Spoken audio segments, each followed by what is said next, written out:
Thank you. May you please remain standing as we say the opening prayer. The opening prayer will be taken in two categories. We will take one from here. This is a Christian, and I'll also take to a Muslim prayer so that we give our brothers a sense of belonging. At this point, let me invite the Dean, School of Education, to step forward to say the opening prayers.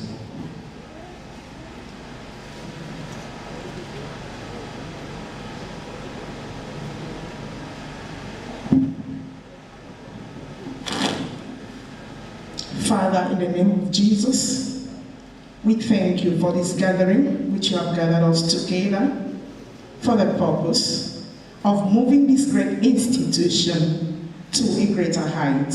We bless your name for joining mercies which you've given to us. We surrender all into your care, and we say, Lord, take preeminence in all that we will do. And at the end of it, your name may be glorified. In Jesus' name we pray. Amen. You may invite Salaji Ahmed to come forward to say the Muslim prayer, please.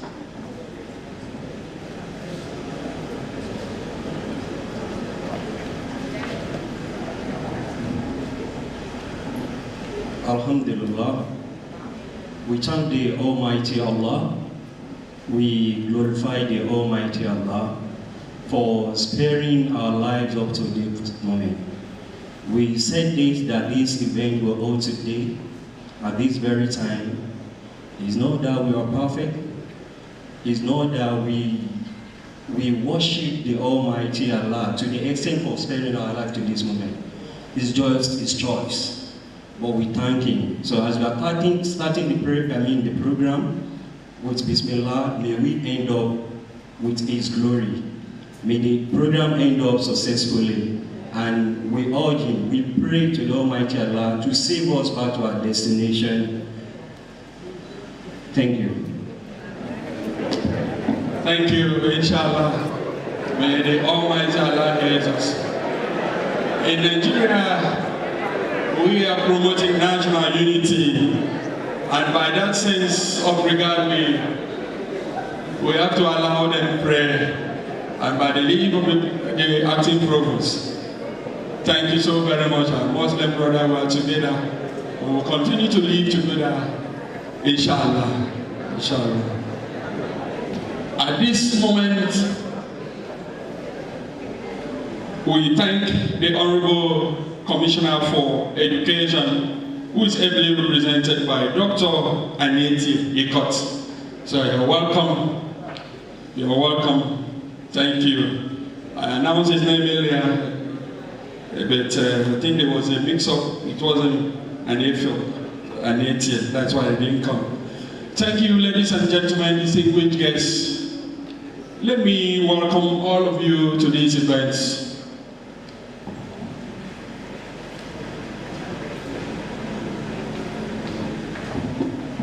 To these all-important events. The world has become a global community.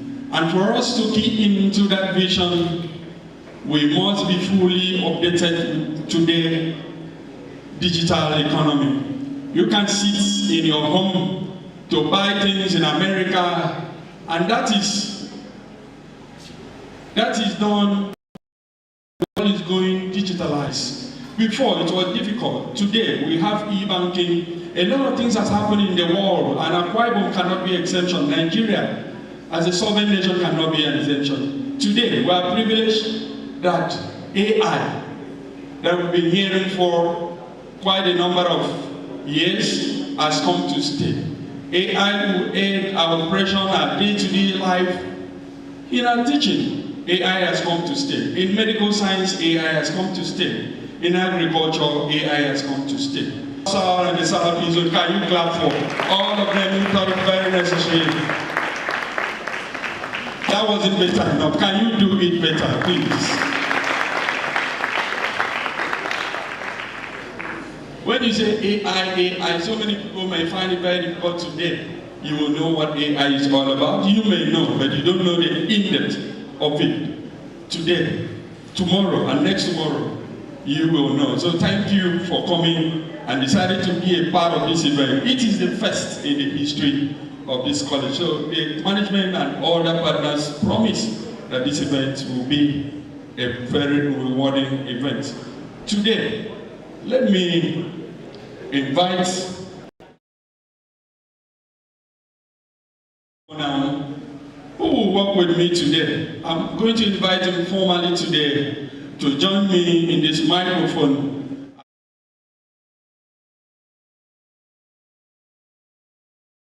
We will wipe this event together and give this event the protocol it deserves. Dr. Nbte, can you step forward? Can you step? So good to have you. So good to have you. Thank you very much, Mr. Maggie. It's so good to work with you. Ladies and gentlemen, good morning. Once again, everybody, this is Nbte, Ncce, Moc Llc, USA, ML and AI driven applied interdisciplinary research conference seminar and hands-on training. It's a very good package, a very beautiful package, and we're going to unpack them gradually. We are fortunate to be here today. Ladies and gentlemen, the Provost, College of Education of France, and the rest of the dignitaries here, please may I stand on the existing protocol that has been established by my colleague to invite the heads of other tertiary institutions who are there to please join the head table. Specifically, we want to invite one of our own, the Provost of the Federal College of Education in Idem, Dr. Wilson Rofia, who incidentally is one of us who has been sent to Idem as a Provost there. Welcome, sir.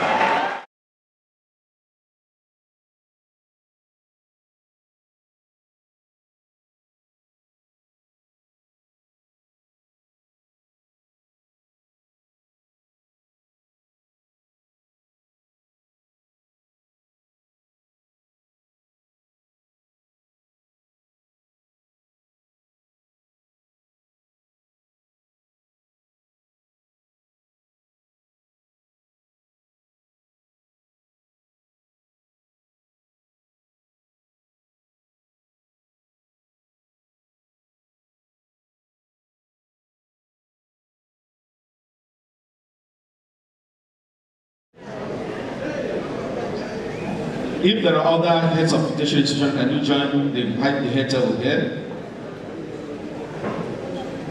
Please, may I recognize the Commissioner for Education of Akwa Ibom State, Professor Obong Esienomo, ably represented by Dr. Ncce, Dr. Ipot. Welcome, sir.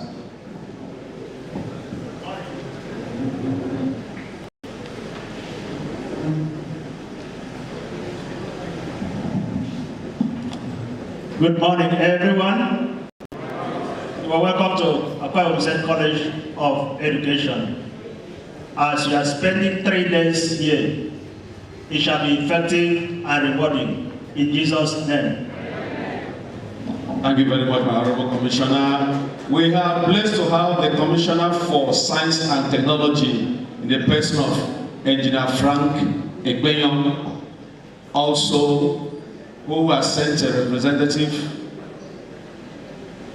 Okay, please could you come to the head table, whoever is representing the Commissioner. Thank you very much.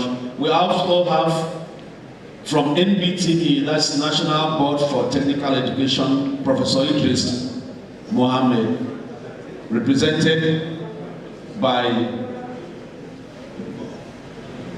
Mrs. Sirembo.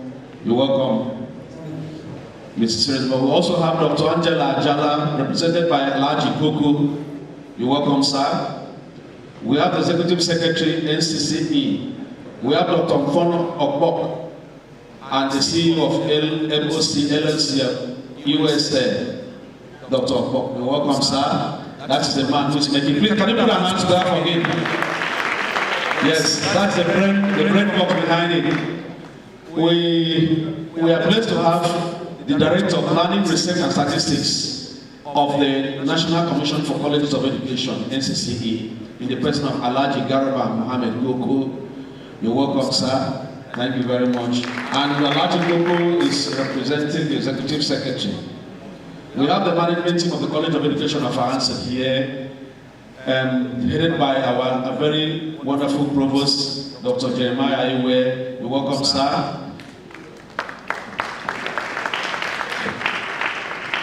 And we have the Deputy Provost Academics of the College of Education and Finance in the person of Dr. Paul Harrison. You're welcome, sir. And the Registrar of the College of Education and Finance is here seated, Dr. Mrs. Emilion Williams. You're welcome, ma'am. Thank you. And we have the Librarian of the College of Education and Finance here seated, also at the head table, Dr. Mrs. Emilion. You're welcome, ma'am. To this other side, we have the Bossa of the College of Education, Mrs. Jenny Panam. You're welcome, ma'am. You're welcome. And of course, we have the Director of Works of the College of Education and Finance, the person of Architect Ukpana. You're welcome, sir. Ladies and gentlemen, much ado about all these introductions. And then, please, Mr. Provost, could you permit me to just recognize the presence of most of the deans? We have the deans, directors here who are there seated, but let me recognize all of them through the one-time provost of this institution, Dr. Charles Effiong, and through him and Reverend Dr. Albert, I recognize all other deans and directors who are here. Thank you very much, sirs. Sure. It's time for the welcome address by the provost. A lot of us are asking, why are we here? What is going to happen here?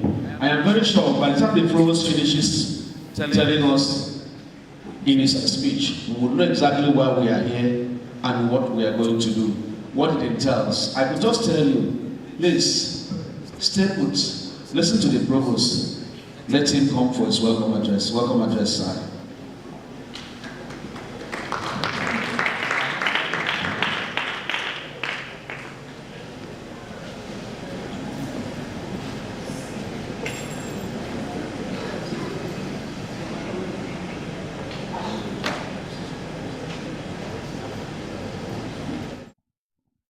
Applaud the provost as he steps forward to present his opening address, please. Please.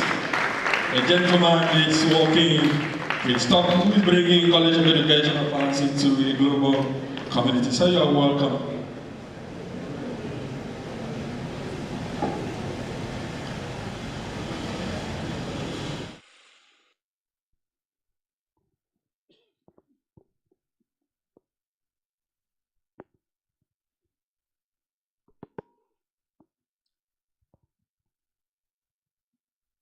This is a welcome address presented by the Acting Provost, College of Education and Finance, Akwa Ibom State, Nigeria, at the Machine Learning / Artificial Intelligence Driven Applied Interdisciplinary Research Conference and hands-on training today, Monday, 20th July 2026. Permit me to stand on established protocol that our two men that were here have done. The D-Day is finally here. And it is with profound pleasure and a deep sense of responsibility that I welcome you all to our dear college, College of Education and Finance, and to this historic machine learning and artificial intelligence-driven applied interdisciplinary research conference and hands-on training. On behalf of the management staff and students of this great institution, I warmly welcome you to Akwa Ibom State, Nigeria, the land of promise and hospitality. We are deeply honored by your presence. Distinguished guests, we are gathered here today at a moment of extraordinary significance. The world is rapidly changing. Artificial intelligence, machine learning, data intelligence, and other emerging technologies are no longer distant possibilities of the future. They are already reshaping the way we do things, the way we teach, the way we learn, the way we conduct research, the way we govern, the way we produce our products, the way we communicate, and the way we solve complex problems. The critical question before us is therefore not whether artificial intelligence will shape our future.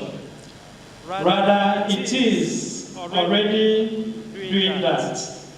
The more important question is, are our educational institutions prepared to shape that future? Or are we merely responding to it?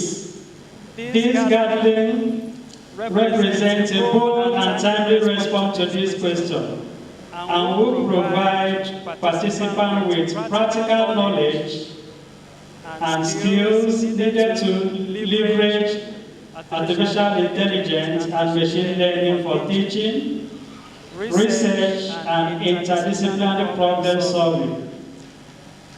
The college is particularly proud to host this important international academic and technological gathering. Our designation as a regional hub for artificial intelligence and machine learning capacity building for the South-South and Southeast geopolitical zones is both tremendous honor and a profound responsibility. We recognize that the future of artificial intelligence was not be confined to technological companies, research laboratories, or a small community of specialists. Artificial intelligence must find its ways into our classrooms, our laboratories, our research centers, our teacher education programs, and our broader system of knowledge production. This is why this event is so significant. The theme and the structure of this event represents a fundamental principle. The most powerful application of artificial intelligence emerges when technology meets diverse field of human knowledge. The interdisciplinary vision is essential because the problem confronting humanity do not respect disciplinary boundaries. Climate change, food security, public health, educational inequality, unemployment, governance, and economic development requires knowledge, collaboration, and innovation across multiple fields. Distinguished ladies and gentlemen, I wish to express our profound appreciation to the Ncce, Nbte, and Moc Llc US for their visionary commitment to advancing artificial intelligence and machine learning capacity development within Nigeria's education system. Our special appreciation goes to Dr. Ufon Opo, a distinguished son of Akwa Ibom State and a strategic partner in this initiative, whose generosity, patriotism, and commitment to human capital development has made a remarkable difference. Through this initiative, significant artificial intelligence to machine learning infrastructures, servers, networking equipment, and connectivity facilities, software resources, and other training equipment worth millions of Naira has been generously donated to the college to support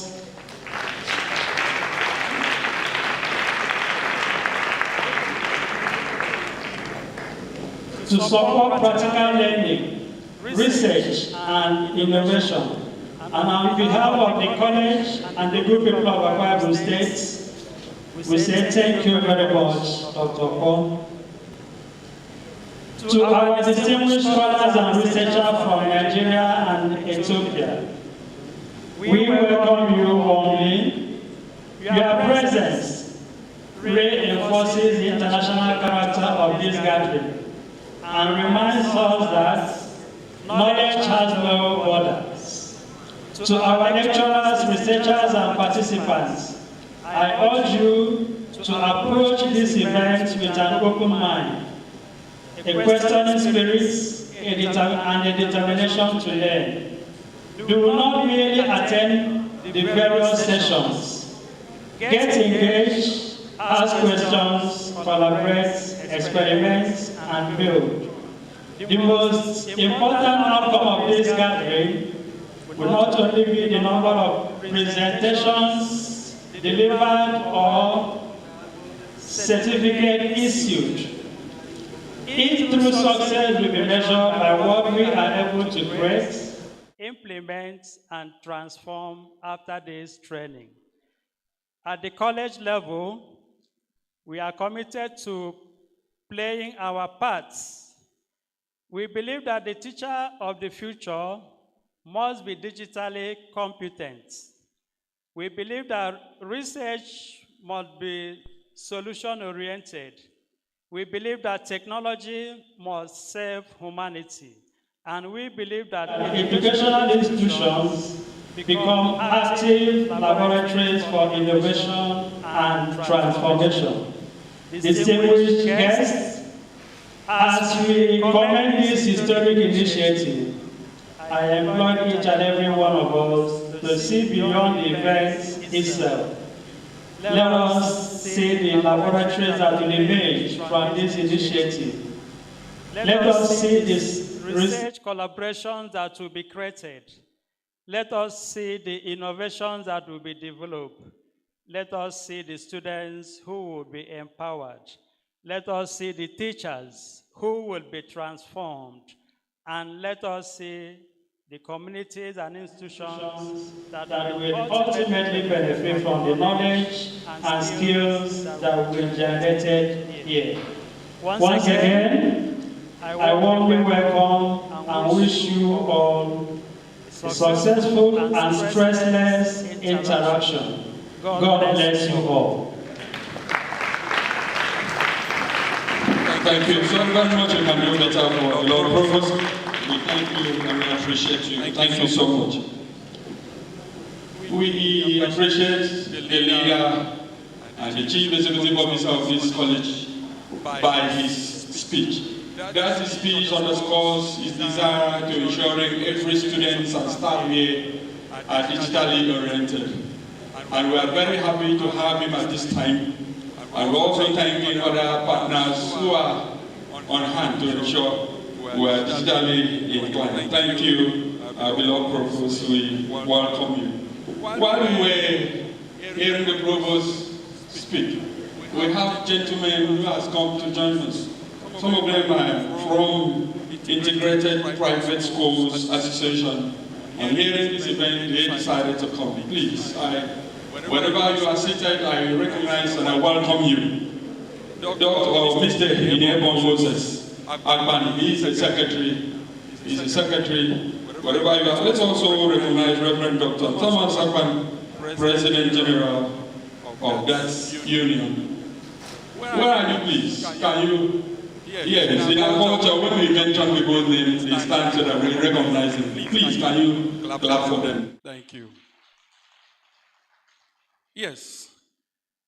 This event is timely, and you cannot afford to miss it. So I don't know wherever you are, whether you are just coming, let me go and see AI, let me attend a conference. If you have other knowledge about AI, but I'm very proud that we have a man that has been a tech guy who came all the way from our back. A man that has a wider tech consortium is here with us. Dr. Inyebon, please stand for recognition. He said he's very proud to be a part of this event.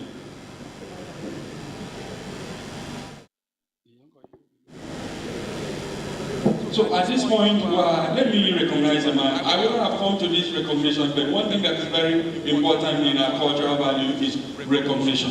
So people who doesn't know, they say cognition. So I like to recognize people so that they won't go back running, they won't go back very angry with the MC. So let me recognize this man by privilege. He will be a keynote speaker, Professor Odoyan J. Enyan, Department of Data Science, University of New York. Thank you so very much, sir. Sir, you are not going to relax there. You will come to the head table, please. If you want to clap for Professor, if you want to become one.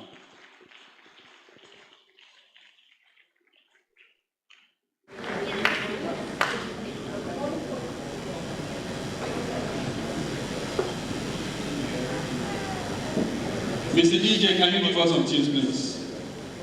Mr. DJ. Our DJ don't go to Israel. Give us some nice tune.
Conference. Can you imagine? We simply pardon you for today. Next time we won't take that from you. At this point, we'd like to hear from a man who is saddled with the responsibility to man the Ministry of Education, a professor, a son of the son, a professor of military history. We're privileged to have him in a representative capacity. Let me welcome Dr.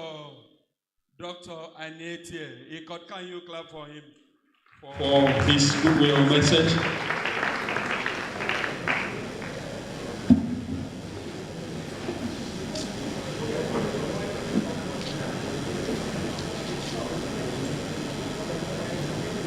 I'm standing on behalf of the Honorable Commissioner for Education, Professor Moc Llc, who, because of other state functions, is unable to be in this epoch-making events. So he asked me to represent him, and that's why I'm here. Apart from the fact that I'm the director in charge of tertiary institutions in Akwa Ibom State of the Ministry of Education. So it is with great pleasure that I join you today at the opening ceremony of this important 3-day event in order to train our researchers, our lecturers, teachers, and stakeholders in education on artificial intelligence and machine learning. I commend the management of Akwa Ibom State College of Education at Confrence in partnership with Nbte and Ncce for putting up this training session, this workshop, to broaden our scope. So, artificial intelligence, as we all know, come to see and come to live with, is no longer a new concept. It is with us we are into it. And you know, it is already transforming the way we teach and learn, conduct our research, and also solve real-life problems. So as educators, as teachers, as lecturers, this emerging technology, we must embrace it to ensure that our students are prepared to compete effectively in a rapidly evolving global economy.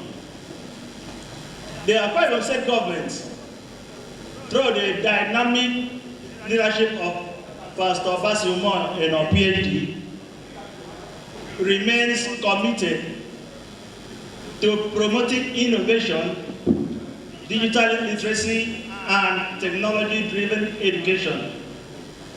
On that note, this training aligns perfectly with the administrative policy of ARISE agenda, particularly in the areas of education, human capital development, and youth empowerment. So I encourage participants, if you are a lecturer, you are a teacher, you are a private school owners, we encourage you to take full advantage of this opportunity. Let this 3 days event be a period of learning, collaboration. The provost of the college has said already, you ask questions when need arises, you collaborate.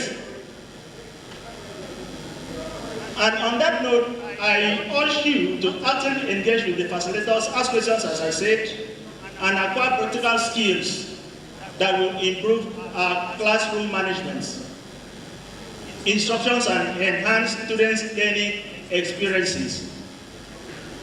And for our guests who come from other states to join in this session, on your return to your respective schools, I expect you to serve as ambassadors of digital transformation by sharing the knowledge acquired with your colleagues and integrating the knowledge gained in this exercise. So on this note, I declare these 3 days artificial intelligence and machine learning training officially open. And I wish all the participants a successful deliberations, and God bless us all in Jesus' mighty name. We sincerely thank the Honorable Commissioner for Education, Professor Obong Omo, represented by Director of Tertiary Institution Ministry of Environment, Dr. Nbte. We thank you so very much.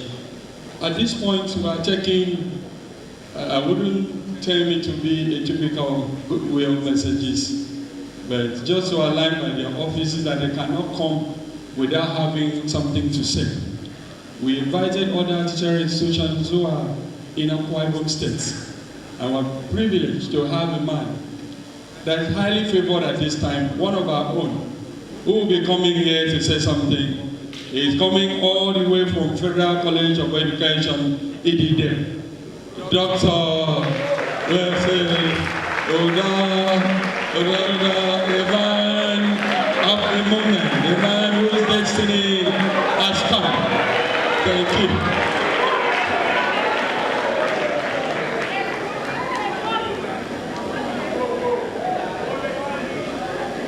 Mr. Chairman, please permit me to stand on the already established protocol. This is a message of solidarity from Federal College of Education, Nbte. From the Office of the Provost, Federal College of Education,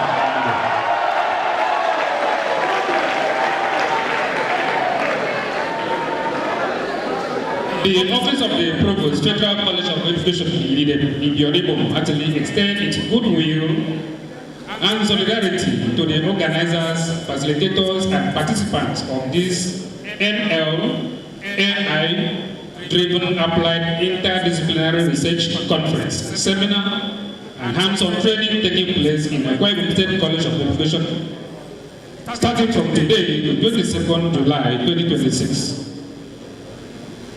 This conference is a commendable initiative that reflects the growing importance of artificial intelligence, applied mathematics, and interdisciplinary collaboration in advancing education, research, and national development, bringing together scholars and researchers from Nigeria and Ethiopia provide an excellent opportunity for knowledge exchange, innovation, and lasting partnership. As an institution committed to excellence in teacher education, research, innovation, the Federal College of Education Nbte stands in full support of this laudable initiative. We are indeed confident that the conference will inspire new ideas, strengthen academic collaboration, and contribute meaningfully to the development of our nation and African continent. At this moment, we wish all participants a successful, engaging, and impactful conference. I am Dr. Wilson Odo-Odopia from Federal College of Education. Thank you very much. Finest Dr. Wilson Odo-Odopia. So privileged to have you joining us in a different dimension. Thank you, thank you. In our invitation, there were certain individuals and institutions we invited, and they are here. And we'd like to invite either the chairman or the secretary of Akwa Ibom State Integrated Private Schools Association. Do you have any presentation, please? No, hold on.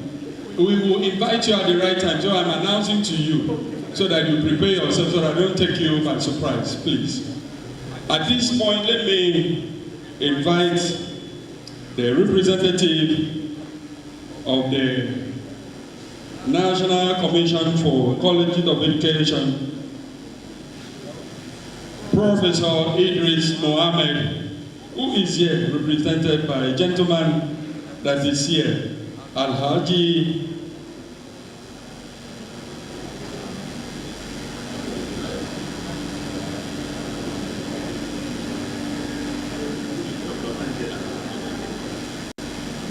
who is represented by Alhaji Garuba Mohammed Koko. He's here. I would like to hear from him. We'll be hearing from men from the south. At this minute, we would like to hear from a man from the north. Can you give him a befitting round of applause as he steps forward to give his final remarks? Alhaji Garuba Mohammed Koko, we welcome you to Akwa Ibom.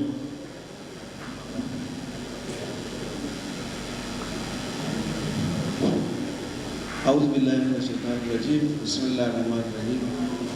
The Honorable Commissioner of Education of Akwa Ibom State ably represented, Honorable Commissioner of Science and Technology ably represented, the Provost of the College, our Chief Host, the Principal Officers here present, representative of the Executive Secretary, Nbte, Zonal Director, South here with us, the newly brand Provost of FCE, just spoken, the representative of integrated private schools, other invited guests, good morning. Everybody is recognized here. I'm here in two capacities.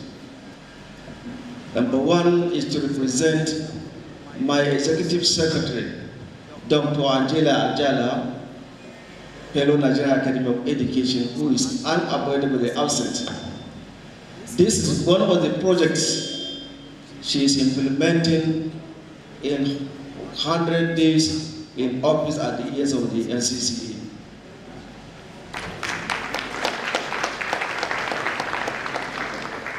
I'm here as the National Coordinator for AI Machine Learning Project for Colleges of Education, partnering with Moc Llc USA,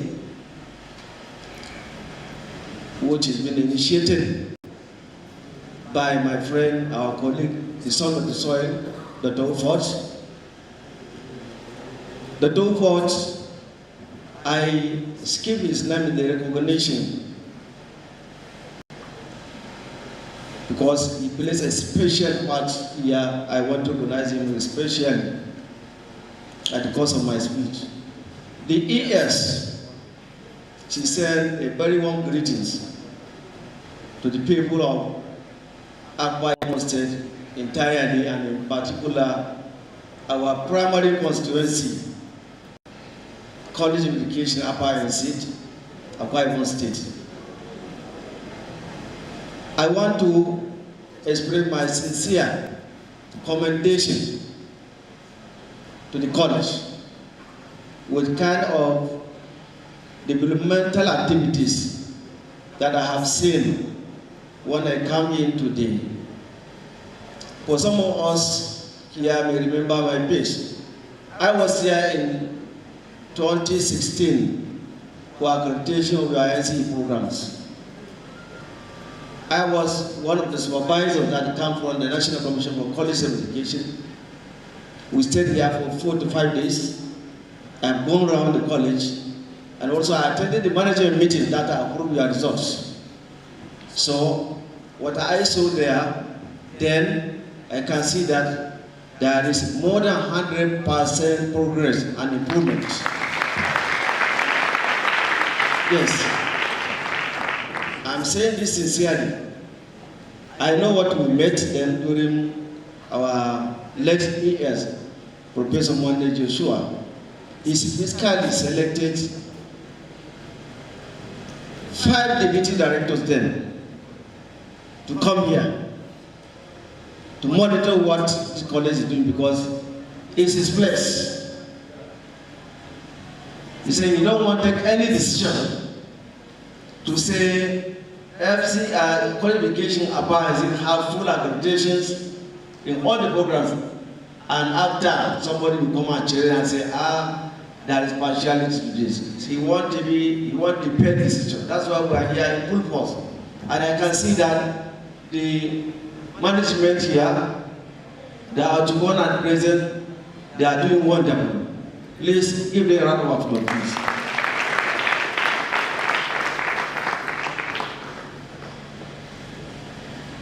It's a real privilege for me to be here on behalf of the years to witness this very important activity, which is the second on the College of Education implementing AI and ML project. Let me share with you, some of you that are not aware of what led to this. Our son, our friend, our colleague, Dr. Ufot, who based in USA, conceived the project, and he struggled to see that he brought back home what everybody is yearning now, that is to have the blessings and also to the support of AI and machine learning carrying out our activities. We have 5 to 6 masters, 2 PhDs, and he's undergoing the 3rd PhD. He will tell you by himself.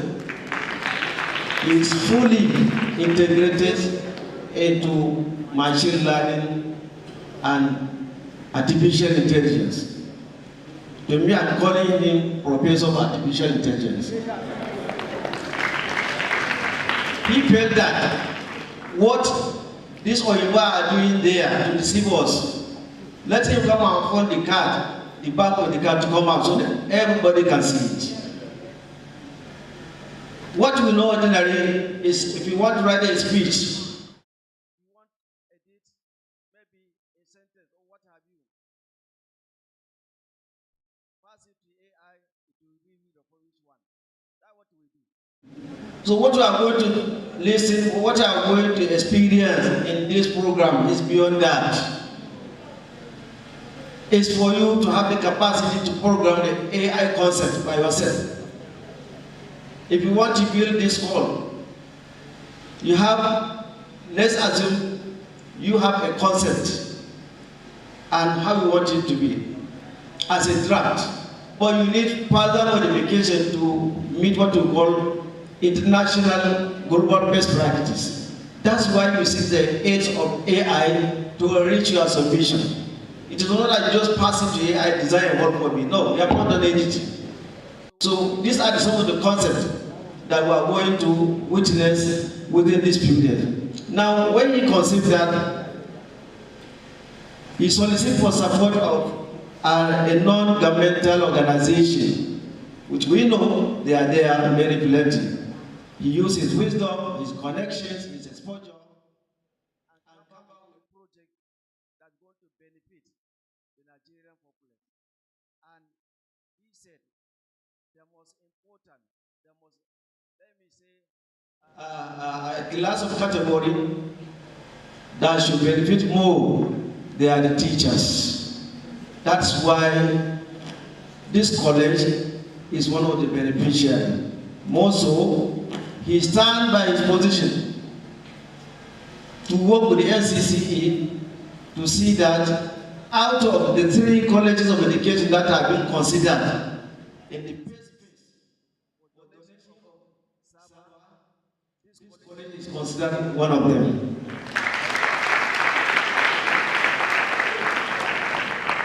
Mind you, we have 84 public colleges of education in Nigeria.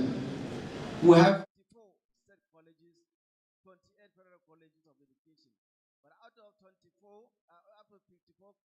state colleges of education, this college and the Ncce Juba, they are the standing only 2 institutions that are benefiting from this project.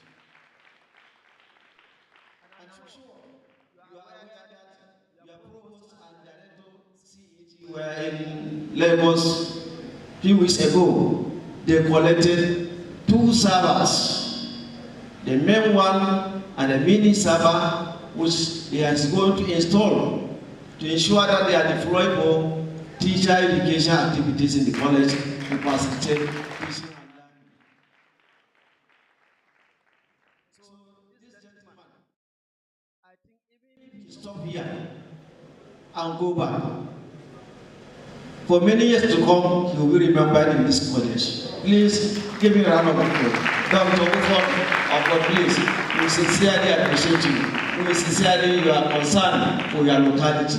May God Almighty continue to give you good health and wisdom to bring more to Nigerian community. Now, where are we here?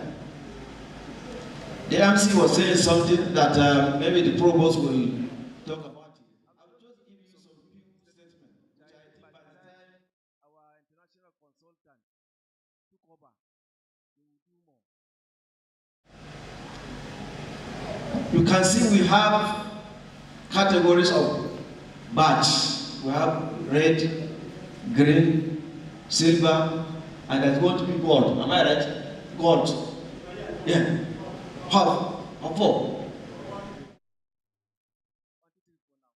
So the red one, if you look at the majority, am I right? This red one, they are the beginners. Those that have registered, those that are about to register. We don't usually give those that are not registered when we go for occasion like this. But out of his wish, concern, and value for his community, he said anybody that will come will be given the red tag as a registered person. Please put your hand together for him. This did not happen in other places. It happened only in Akwa Ibom State. Thank you so much. Now, as you registered, attend the training. the skill you got, the exercise you are going to take is your personal property. And there's going to be what is called certification for you to be certified by US-based university that you have attended a course in AI and machine learning. The requirement for you to have the certificate, there is one more hands-on training that you have to attend. You can continue the online training if you are registered, but you must attend a hands-on training at FCT College Education Zuba coming up in November this year. I'm giving you this information so that you start preparation. Please, the certificate, the training is very important for our running, because nowadays, somebody has said it, the developmental of this nation is dependent on developmental of the information and technology. Once you have developed yourself into that, you are good to go. Gradually, you will see that using human resources will go down. If you go to banks, you can see that everything is now electronics. Very few workers you find in the banking hall. So gradually, the teaching will become an AI facilitated teaching. I saw something that I went to ABU as one of their governors at forum. That's what we call smart classroom.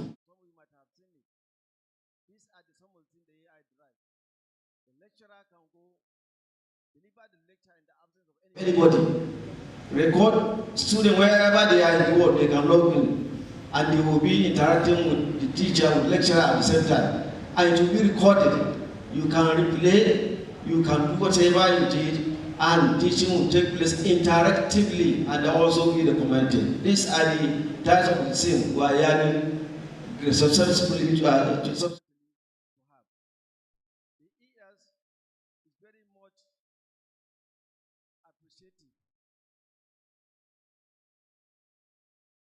Support by Nbte. Nbte, please extend the sincere appreciation of the Executive Secretary to our ES for embedding Ncce into this program. This program was first handled by the Nbte for polytechnics, and the brother there saw that there is a need to extend the program to teacher educators. That is how Ncce was brought on board. I was there at the initial meeting, and there was no any hesitation. Ncce was brought on board. We interacted with him. We had so many interactions on this, and now it's coming into reality. Appliance is benefiting from this initiative by the Nbte. We thank you most sincerely, and then we thank you for the support that the ESNBT Zonal Director here to come and give us what you call a support activity. We thank you so much for that. This occasion is representing a strategic investment in future education, applied research, innovations, and national development in Nigeria. We are living in an era of unprecedented technology transformation across the world. Artificial intelligence is a special package that will facilitate the developmental economy of the nation. By implication, the teacher education is key in contributing economically, because there is no nation can develop beyond the teacher or education development, and there is no education development can go further without the development of their teachers. Therefore, teacher education is core in the process of any economic development of any country. Therefore, we consider this as a real privilege. Let me call on the participants to see their choice, to see their participation as an opportunity, a privilege, so that please, like what the provost said, participate. Do it by yourself. Interact. Take it. let it be one of the challenges you want to solve, so that it will be one of the machineries you will use in teaching and learning in your area of specialization, imparting it into your colleagues, so that it will be that we cascade the knowledge that we are going to derive from this workshop. The number of programs that you are going to go through is very often. The expert will take us through the stages. This is just one of the areas that we require to know. Therefore, I want to call on everybody here to give us a support, to partner with us, to participate actively, so that what the state government through the COE applies in the state in organizing this, the no-go impair. We must make sure that this our meeting drive what we call value for money, drive what we call do as you learn, drive what we call impact whatever you have grabbed from this workshop. So there's going to go to transition of the learn AI and ML-driven activities within the few days that we're going to be here. The learner-based AI and the machine learning platform being demonstrated today is designed to enable lecturers to visualize complex concepts, conduct experiments, and run simulation and develop prototypes, apply intelligence,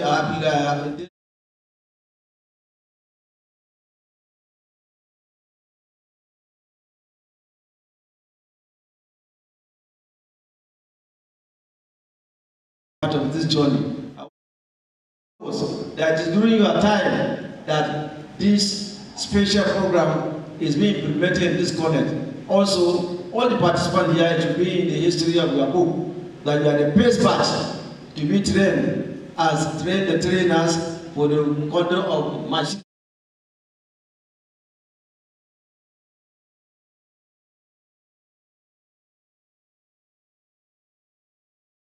Thank you so much.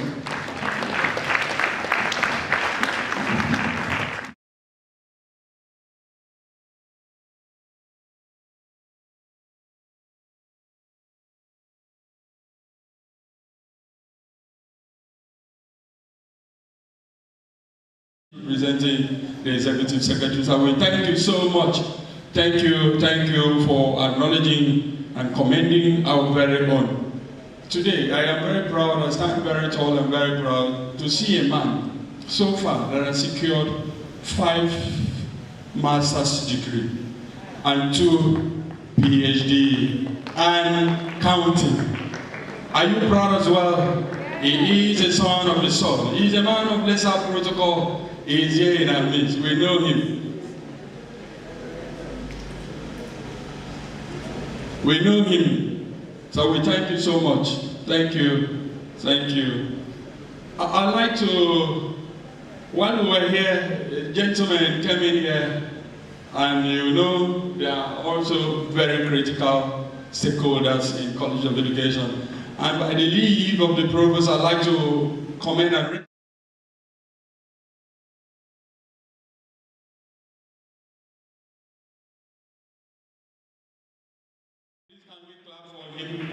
Amen. I feel a little bit late, but we sincerely far away. Yes, I cited Dr. Constant smiling when I announced the presence of Dr. Obama. I've cited you. Thank you so very much. We also have the representative of the SUCON. SUCON, where are you? Can you, SUCON? Thank you, the chairman of SUCON, Senior Staff Association. So we recognize you.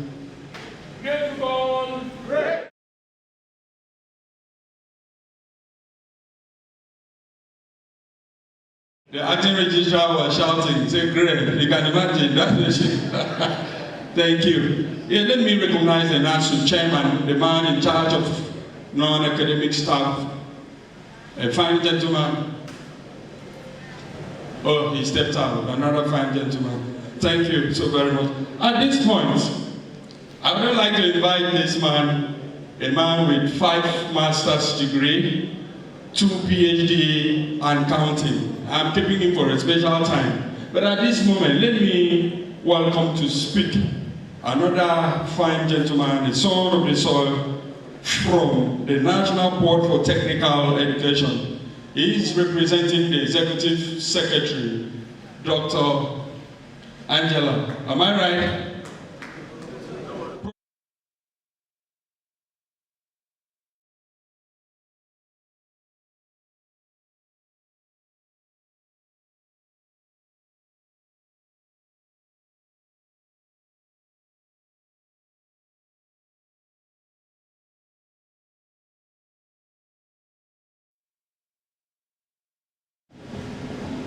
Thank you very much, Mr. MC. You see, when MC speaks so much all the time, he tends to do some small mix-up, bringing the Executive Secretary of Ncce to be the Executive Secretary of Nbte, and bringing the Executive Secretary of Nbte to be the Executive Secretary of Ncce. Congratulations, Mr. MC.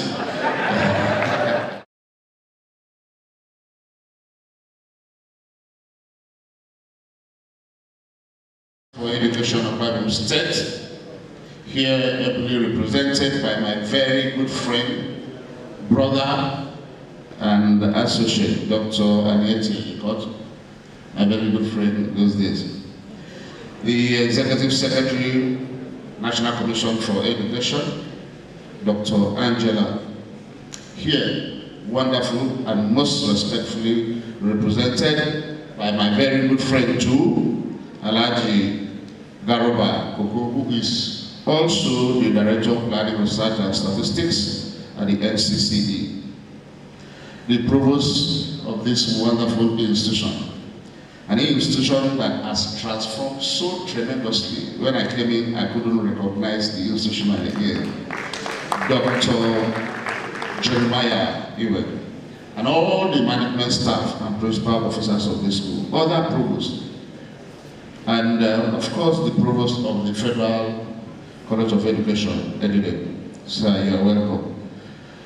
The undertaker of this project, this very wonderful project, our brother, a son of the soil, Dr.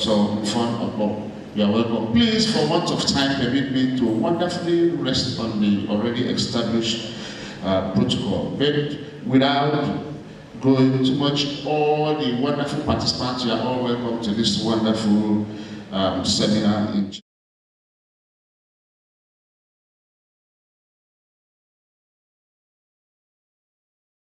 Idris Bugache, and it's being delivered by me, Cyril, the Director of Nbte's South Zonal Office.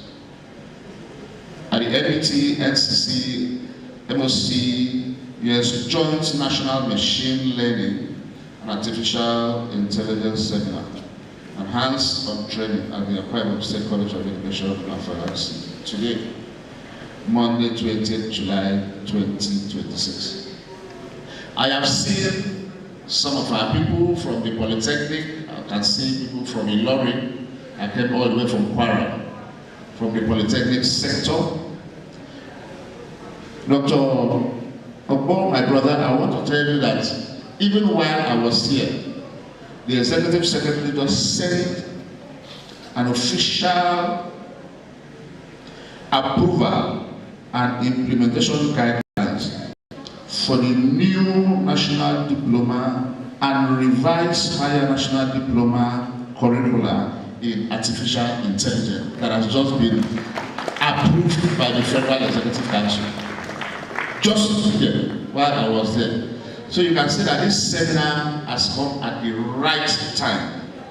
So it is my singular honor and privilege to stand before you today on behalf of the Executive Secretary, National Board for Technical Education, Professor Idris Bugache, who sends his warm greetings and best wishes to every participant gathered for this important national assignment.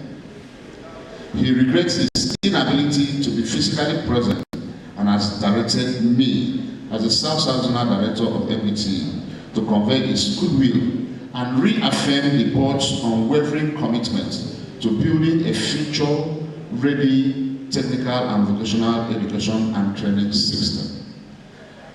The active registrar just said he saw me on Friday at Ikotepene. Honestly speaking, I decided to rest a little bit in Ikotepene.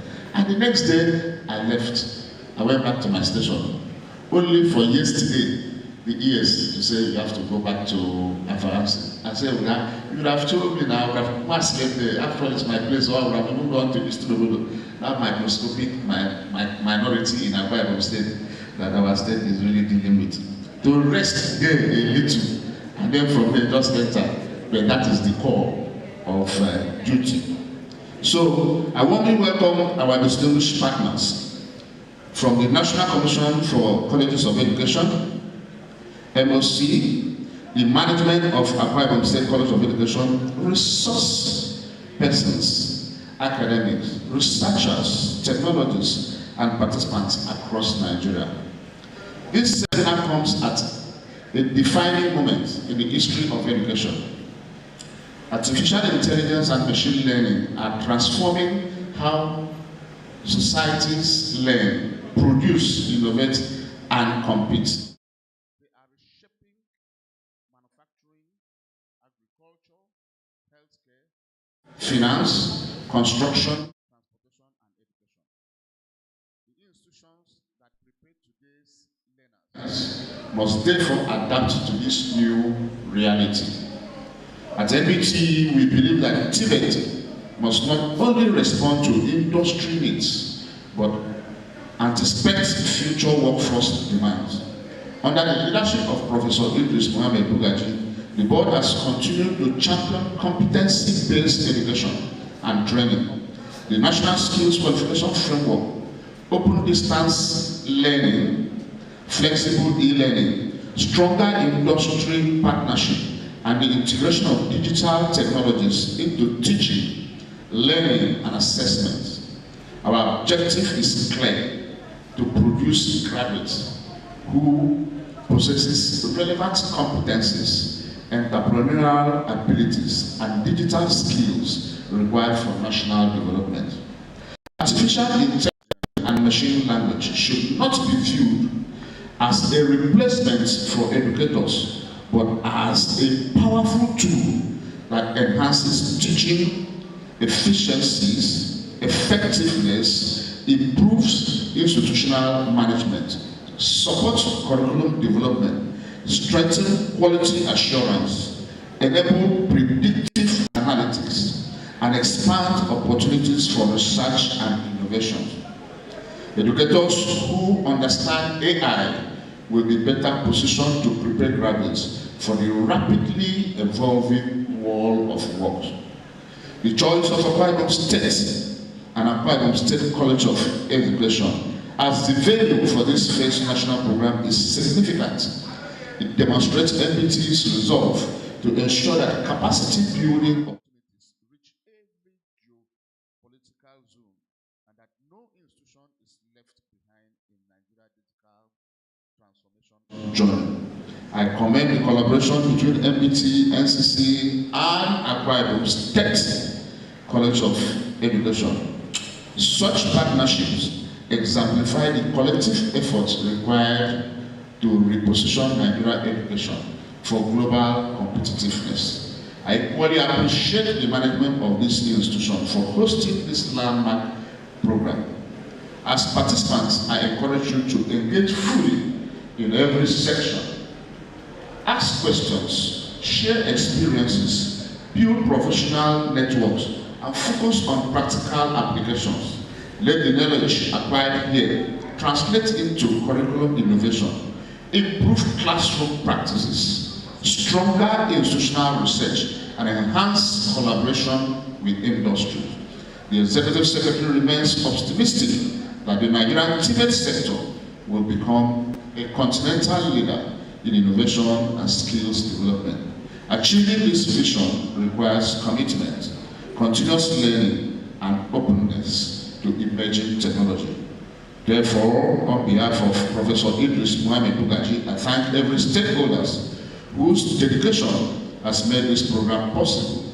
May this seminar inspire new ideas, strengthen our institutions, and contribute meaningfully to the digital transformation of technical and vocational education, Ncce, education sector, and Nigeria at large. I wish you fruitful deliberation and a successful training program. Thank you, and may the good Lord bless the Federal Republic of Nigeria. Amen. Thank you so much, Mr.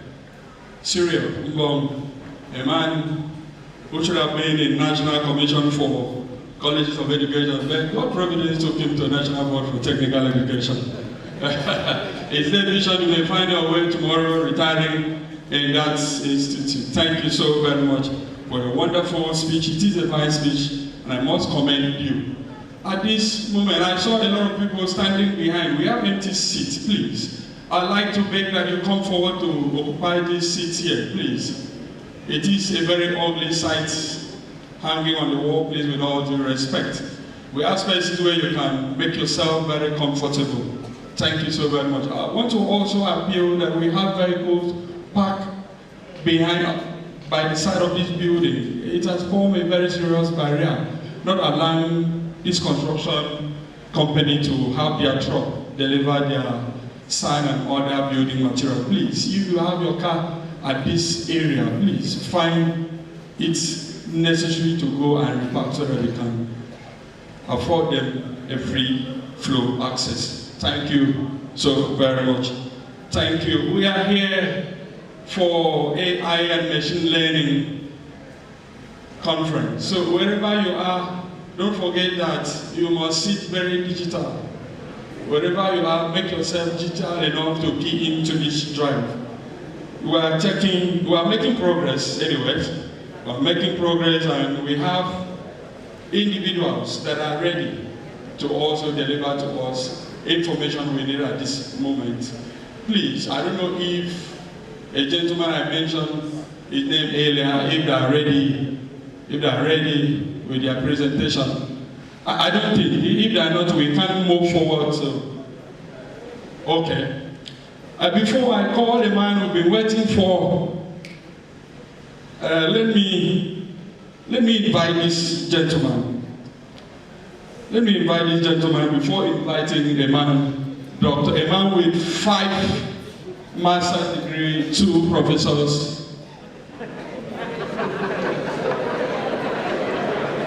2 PhD. I'm saying he's becoming a professor.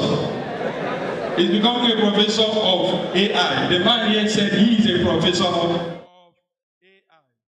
So you are becoming a professor already. At this point, let me invite Dr. Mfon Akbok to step forward and have his presentation. Can you clap for him? He's our own. Clap for him. Thank you so much. I'm standing here within the framework of the existing protocol, and I wish to thank the representative of the Nbte Executive Secretary, as well as the Ncce Executive Secretary, and then we have a representative of the Chief Executive Secretary when it comes to educational matter in Akwa Ibom here. So we thank you as well. Now, pardon me to say welcome everyone.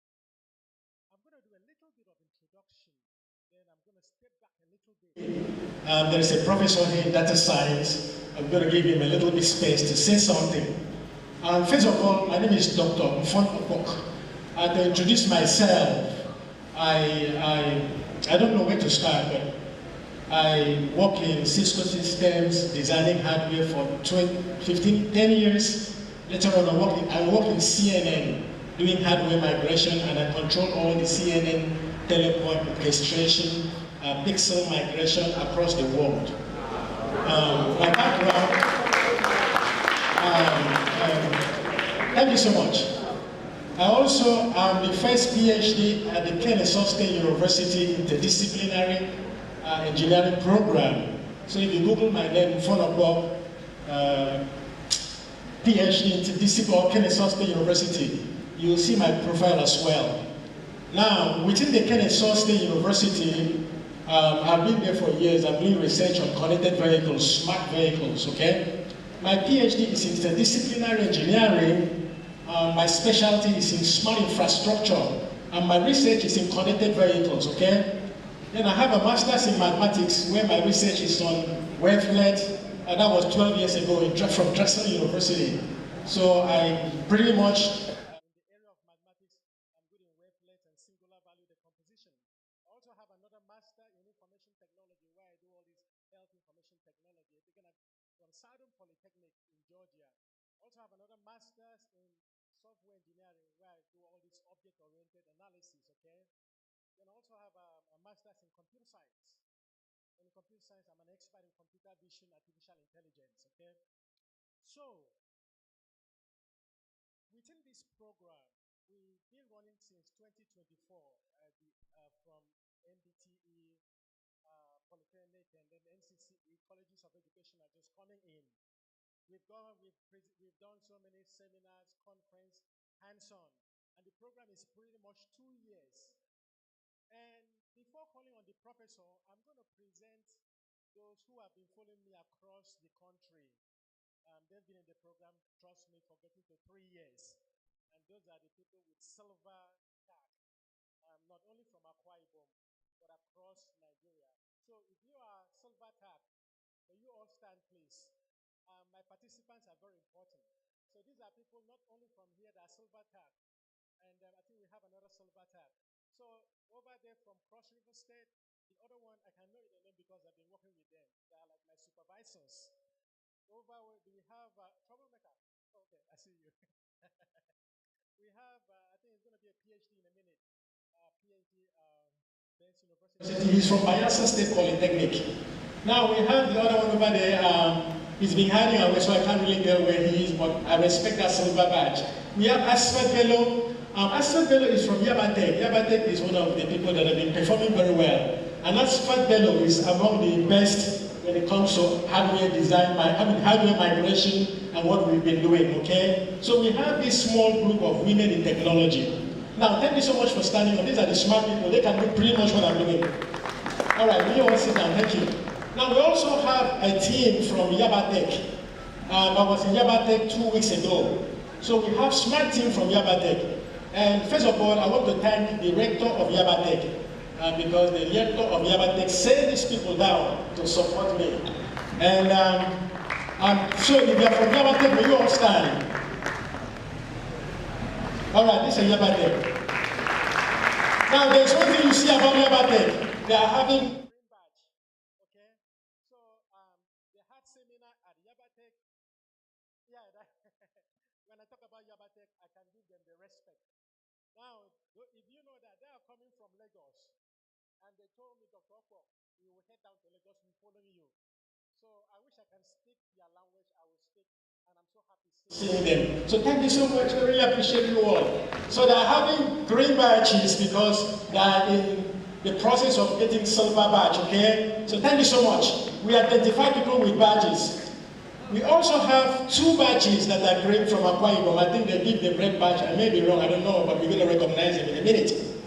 So we have people from participants from Akwa Ibom State Polytechnic.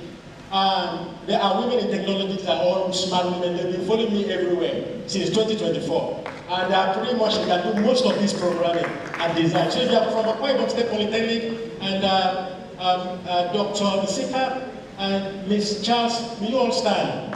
All right. Oh, so that green badge. So I'm so disappointed that we only have 2 green badges from Akwa Ibom, and I feel disappointed. Well, since they're all standing here, they've performed very well. I'm going to take this opportunity to give them the award. So they performed exceptionally well. When I talk about at the national level, I know of, I can tell that this is, the other one is Dr. Nsika, because we went to St. Mary's Science College, and she was my senior. Okay? And then I can say that that's Mrs. Charles.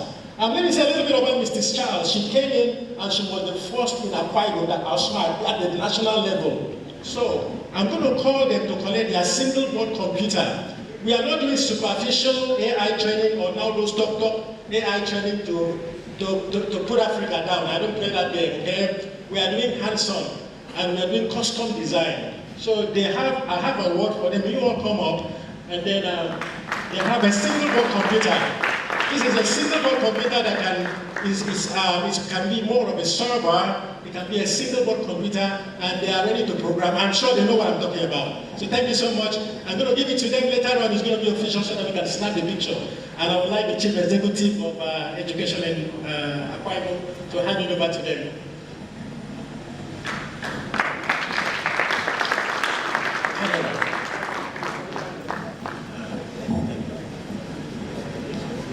Yes,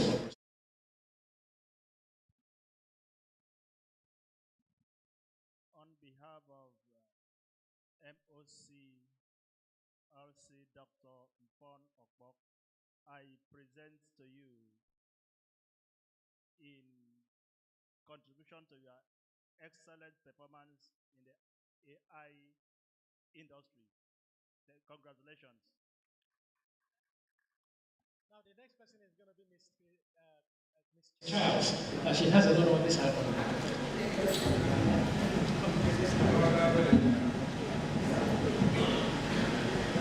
Equally, on behalf of Moc Llc Dr. Ncce, I standing here representing the Honorable Commissioner for Education of Akwa Ibom State, Professor Moc Llc, presents to you this token in support of your exploit in AI machine learning training. Congratulations. Thank you so much, sir. All right, now let's snap a picture with the executive and the provost. Please, a little bit quick picture. Let's snap real quick so that they can go sit down. We have a lot going on, so we want to make it real fast.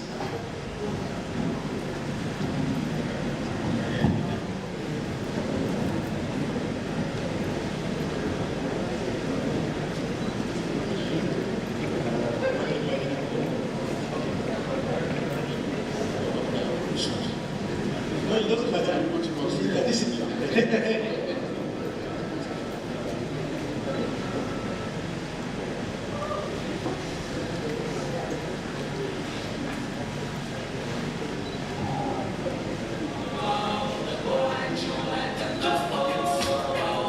All right, thank you so much. Thank you so much. All right, so the next thing, as you can see, we have great women who can perform well, who are doing very well. I'm going to take another 2 minutes, and after I'm going to hand over to the professor. All right, so first of all, I've been here, I was here like a couple of years ago, and then I'm so happy. I've never been to a seminar where people just keep quiet, get seated, and pay attention. So first of all, I'm done with the English version of the speech. Oh my goodness, to speak English is not that easy. So let me see if I can speak back my Calabar language, just give me the same thing. I believe my language is a lot of things.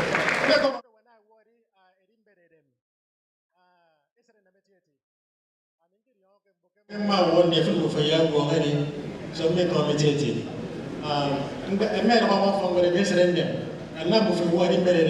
At least I've read the word that care.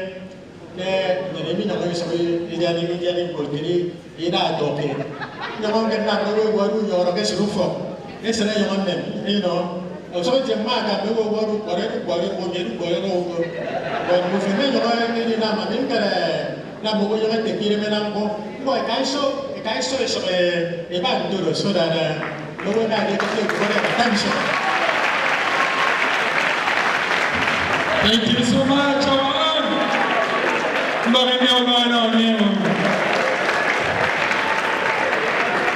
Yes, after 23 years in back home with giant record. So I'm going to imitate you. So I'm going to usually call you video. A round of yes. At this point, our time is spent. So we were privileged to have Dr. Nbte, or Director, College of Arts and Science, who has come to join us this year. Science and Tech. Okay, thank you. No, yes, you will take the message back home. This is a message, a time we've been waiting for. A man who is a professor in data science. He is here, he's our keynote speaker. I'm going to invite him right away. Please, let's celebrate this man. from the University of Uyo. So welcome. Thank you very much.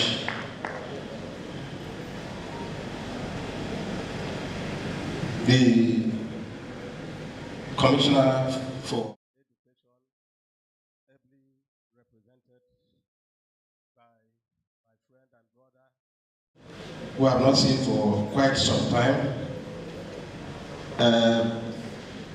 The provost of the Bible State College of Education and other provosts here, the technical partner, our brother, Dr. Moc, permit me to rest on the already established protocol. I want to say a warm afternoon to everyone. My work here, task here is very simple, and is to deliver a keynote address on the joint events of the flag off ceremony of the regional hub and the launch of the International Conference on Artificial Intelligence and Machine Learning. On that note, it is with immense joy, profound honor, and great privilege that I stand today to deliver the keynote address at this record-making event, the joint flag-off ceremony of the Regional Hub for Artificial Intelligence and Machine Learning, and the official opening ceremony of the International Conference and hands-on training seminar on Artificial Intelligence and Machine Learning. I want to say that I am humbled by the presence of a member of the state, two members of the State Executive Council, that on their representative capacity, and also I warmly welcome the representatives of the regulatory bodies of the National Board for Technical Education and the National Commission for Colleges of Education, whose commitments to academic strides ensure that our institutions remain globally competitive. I also recognize the exemplary foresight of the technical partner and the lead consultants of the Moc AI in Atlanta, USA, a son of the soil, for pioneering this outstanding collaborative initiative. To the Provost and Admissionary Management Team of the host institution, the Akwa Ibom State College of Education, I commend your efforts in placing this college at the frontier of the fourth industrial revolution. To other heads of other colleges and polytechnic, I also salute you for your presence here. To our valued resource persons and all participants gathered here today, your attendance underscored a shared verdict that the future belongs to those who master the emerging technologies of tomorrow. Distinguished ladies and gentlemen, we stand at a unique historical crossroad existing in the fourth industrial revolution era. When we talk about fourth industrial revolution, what we mean is high dependency on artificial intelligence and machine learning. And in turn, we generate so much data that we rely on data-driven solutions. So we see AI and machine learning, they are no longer new paradigms. When we talk about artificial intelligence, we are not saying abstract. In the days that it was invented in 1956, McCarthy at the University of Dartmouth, it was abstract concept. But today, They are no longer experimental tools in our laboratory. They are the tools that are globally reshaping industries, public infrastructure, and human capability. Machine learning approaches are redefining financial and healthcare systems through predictive modeling. We have computer vision reforming precision agriculture and automated surveillance. And of course, we've heard about the generative AI, which is fundamentally advancing the nature and manner human knowledge is cataloged, assessed, and retrieved. It is not abstract. It is here with us. AI is with us. It is in your home. It is everywhere. But despite these advancements, there are some misconceptions that exist. One is that AI belongs exclusively to corporate tech giants or foreign research companies. Another misconception is that AI is coming to take away people's job. It is not true. Let us be clear that most critical infrastructure for AI is not data center, where we have in large companies, the tech giants. It's not data center there. It is a classroom.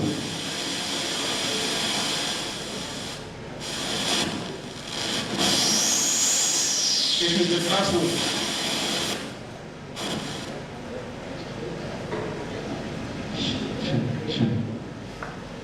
If I told them,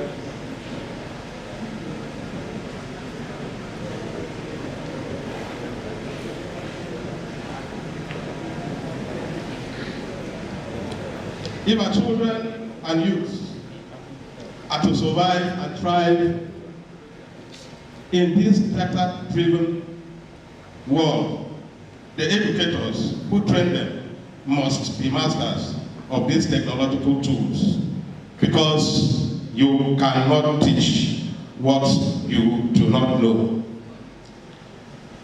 By citing this infrastructure in Confrence, the Akwa Ibom State College of Education is breaking the cycle of obsolete pedagogy, anchoring this historical paradigm shift and positioning itself as a regional hub for AI education and innovation. That is moving beyond basic digital and computer literacy to producing enlightened tech leaders of tomorrow. You can bear witness that you don't find a computer appreciation any longer. We've grown and passed that level. What we have now is AI, machine learning, data science, neural network, data analytics, and so on. But it is worthy to note that this flag off is highly apt. So especially those that are visiting our states, it aligns perfectly with the Arise agenda for Akwa Ibom State government, specifically supporting the Arise Tech Talent Accelerator Program and complementing the proposed establishment of youth-friendly innovation hubs in all the 31 local governments of Akwa Ibom State. By training the trainers here in Akwa Ibom State College of Education, we are creating the intellectual spark that will ignite those 31 young youth centers, ensuring that no Akwa Ibom and nobody in Akwa Ibom or in the South-South region is left behind in this digital age. Distinguished guests, ladies and gentlemen, the launch of this regional hub creates a strategic platform for advancing technology-driven education and must serve as an active incubator focusing on 3 core pillars. The first is localized data analytics, where our machine learning tracks must analyze agricultural yield, within the South-South region, optimize rural healthcare data sets, and track educational metrics with our communities to solve immediate regional challenges. No longer foreign models.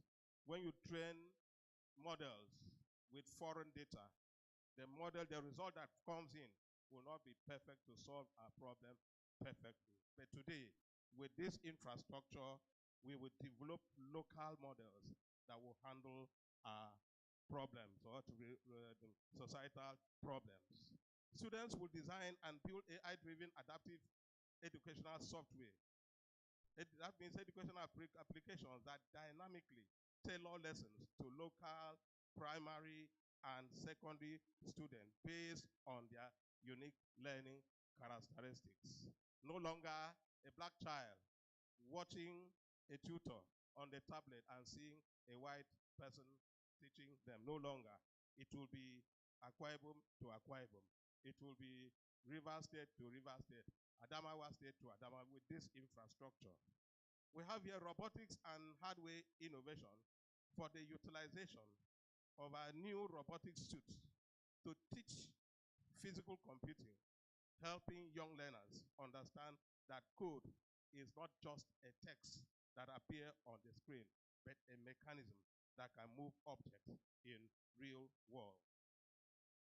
Consequently, this conference and hands-on training serve as a catalyst boost for knowledge creation, interdisciplinary partnership, and localized innovation. By equipping participants with cutting-edge skills in AI and machine learning, we directly enhance excellence in teaching, accelerate innovative research, and drive national development through 4 core objectives. The first objective is this, that we achieve practical empowerment by equipping educators with hands-on skill in applied interdisciplinary engineering and advanced technological research. The second objective is this, that we bridge the critical gap from theory to practice by connecting theory with industry-ready practical products.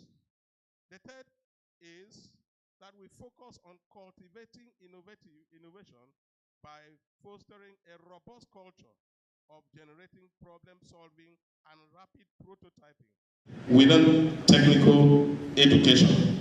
And finally, to establish sustainable mentorship by preparing lecturers, tutors that will inspire, guide, and train the next generation of future-ready tech professionals.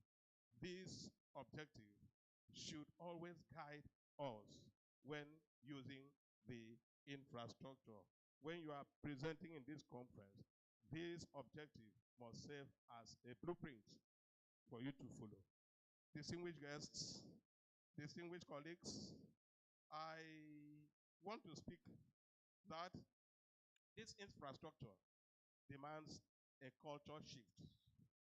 Do not allow the server room to be locked away for administrative vanity. An enterprise server is only as powerful as your mind, as the minds of those that interface with it. If this infrastructure sits in an air-conditioned room, merely running basic administrative scripts like typing documents, sending memo, or it stays there idle, accumulating dust, or serving as a personal office space, because somebody will man it. If the person will just go, he'd use that as his office. Then it will stand as an indictment to our administrative collective leadership. One other thing is this. It is not just when it is accreditation time, they open the infrastructure. The infrastructure is meant for use. This infrastructure demands a culture shift. Let students code, push them to break algorithms, deploy models, and experiment with big data. Let us make advances the definite citation epoch center of African AI and machine learning pedagogy. What that means is that with models developed from here, this institution, this citadel of learning, will be known in the United States of America, will be known in Europe, with the aid of this infrastructure. So gear up. It is not in Akwa Ibom only. Confrence has gone beyond Akwa Ibom State, because you'll be linked to some libraries outside Akwa Ibom because of that infrastructure. Your name will be known. People will search it for you. External exams, you could be searched for from that infrastructure. I challenge every lecturer across the South region to seize this up for 3 mandates. First, under industrial, agri-tech, and maritime analytics, let our polytechnic feed the saver with environmental, agricultural, and maritime data set unique to our respective community or the Niger Delta region. Avoid downloading data. It is high time data from colleges of education, from polytechnics in Akwa Ibom are hosted in repositories, and people sit elsewhere and download the data.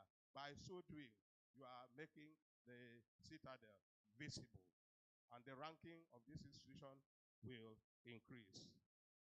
Second, through AI-driven educational tools, let our College of Education utilize this infrastructure to build adaptive learning platforms tailored to Nigerian classrooms. That means software that translate complex curricula into local dialects and adjust dynamically to students. It is not news that computers can speak Ibibio language. It has happened. In the University of Uyo, that was done. This infrastructure will aid that. Those in effect Ibibio can now learn concept of natural language processing to help do that. Finally, to forge cross-cultural, cross-institutional research synergies, as faculty member at the University of Uyo, I am calling for immediate cross-institutional collaboration, letting this Nbte joint partnership work conference to be a genesis of the joint research papers, commercial patent, and hardware software integration project that permanently break down all institutional silos. To the students, filling this auditorium up, some of you are here, seeing this infrastructure as your ultimate vehicle for economic liberation. The goal, global tech ecosystem, does not care about geographic location. It cares about repository, your code base, your problem-solving capacity. With the access provided by this regional hub, you can master software engineering, deep learning analytics, big data analytics, and so on. Do not settle for being just a passive user, but then be an active programmer. Build models, write codes, deploy algorithms that solve real-life problems in transport and every other sector. So in conclusion, the South-South region is the industrial and economic engine room of Nigeria. Our unique geographic and structural topography require targeted technological solutions. So we need models designed by us, built on our own data, processed on our own servers. I want to express a deep appreciation to Akwa Ibom State government for doing this part and fostering the environment where we are operating here, and to the provost, sir. Thank you very much. I've seen your staff are all here, and they clap so well when you hear. That means there is peace. Thank you so much to our technical partner. This is exceptional. It is exceptional, one of its kind. We are only praying that the Lord will bless you more, and by the coming years, you will cause an expansion. We bless you for what you have done. Let us officially flag off this regional hub, declare this conference open, and then training open with a singular conviction that digital future of South Nigeria is no longer a distant dream. It is running, processing, innovating right here, right now in Confrence. Thank you all for your attention, and let the computational revolution begin. Thank you so much. Thank you, sir. I'm going to change the dynamics of the, let's have a plan, okay? I like to have a plan. So now, first of all, if you are in Hub 1, and you are still in week 3, may you all stand, please. If you are in Hub 1, and you are in week 3, please stand up. Hub 1, week 3, please stand up. Thank you so much. So I want to introduce Hub 1. These are people, I believe mostly from Confrence and another area of Nigeria that are still in the process of getting the certificate. Now, please, may we all clap hands for them. Thank you so much. All right, so now we are in open house. We all sit yesterday. We are in open house. So let me talk a little bit about what open house is. Open house is, a lot of you want to hear about what we are doing, is it not? And then we want to know what machine learning is. You want to know what artificial intelligence is. And you want to know what data analytics is. You want to know how your background could be connected so that you will be successful, is it not? All right, we're going to talk about all that. Now, if you look behind, over there, we have the poster. And those posters were structured by people who are in Hub 2. Those are people with the green badges. So they've been working on the project. When we talk about applied research, okay, because we are all teachers here, so let's talk about the real meat. When we talk about applied research is quite different from basic research, okay? So basic research is the one that the professor, they will design mathematics forever. It is okay, we can design that. But in applied research, we look at the society, we say, well, that girl right there is having coconut in her head. How are we going to make sure that that coconut will not fall down before she gets to the next stream? Okay? So this is applied research. And applied research is what is lacking in Africa. And then beyond that, we missed out when it was semiconductor, when we were doing 1948 transistors. And then Intel 86, Intel 386, 486, Pentium. Because we did not have big machines, okay, to design those things. Now, our program is Linux. Why do we introduce Linux? We introduce Linux because Linux is open source. With Linux, you can go online and download it. So bye-bye to Windows. All those things that you have to pay money. There are no. So we're going to train you on Linux, okay? So that you understand Linux. Now, when it comes to machine learning, artificial intelligence, those things are just. Let me be honest, because we are coming back home. I'm coming back home, okay? This is home. And in home, we are seeing our brothers and sisters. And when we see our brothers and sisters, we don't play around superficial training, propaganda, drama, and none of that. So when it comes to machine learning and artificial intelligence, it is embedded in our secondary school curriculum already. It is embedded in our Polytechnic, College of Education, University, it is there already. The only thing is that the white man is very good in maybe they go and fine-tune it a little bit so that some businessmen will make money. So our goal here is to expose those secrets so that Africa can move forward. Are we on the same page? So when we talk about machine learning, we have what we call supervised learning. We have unsupervised learning. The question then remains, what is supervised learning? Supervised learning is nothing short of you have one child, you program one bread. You have 2 children, you program 3 loaves of bread. If you have 40 children, that equation of a line is called a model, is it not? So you can now predict when, if you have 100 children, what it will be. And then that slope of a line, right? The slope of a line is what they call weight. So they change all these things all the way around so that it will favor the business people, and they structure it to deceive us. In Africa, we are very good in giving stories, talking about it, but in our program, I work in the industry, we do all this. Now, prediction is not a new thing because when you see somebody kicking football on it in the TV, if the person kicked football, before the person kicked the ball, there's what we call vector. We already predicted based on the way they carry the leg, the next direction of the kick, okay?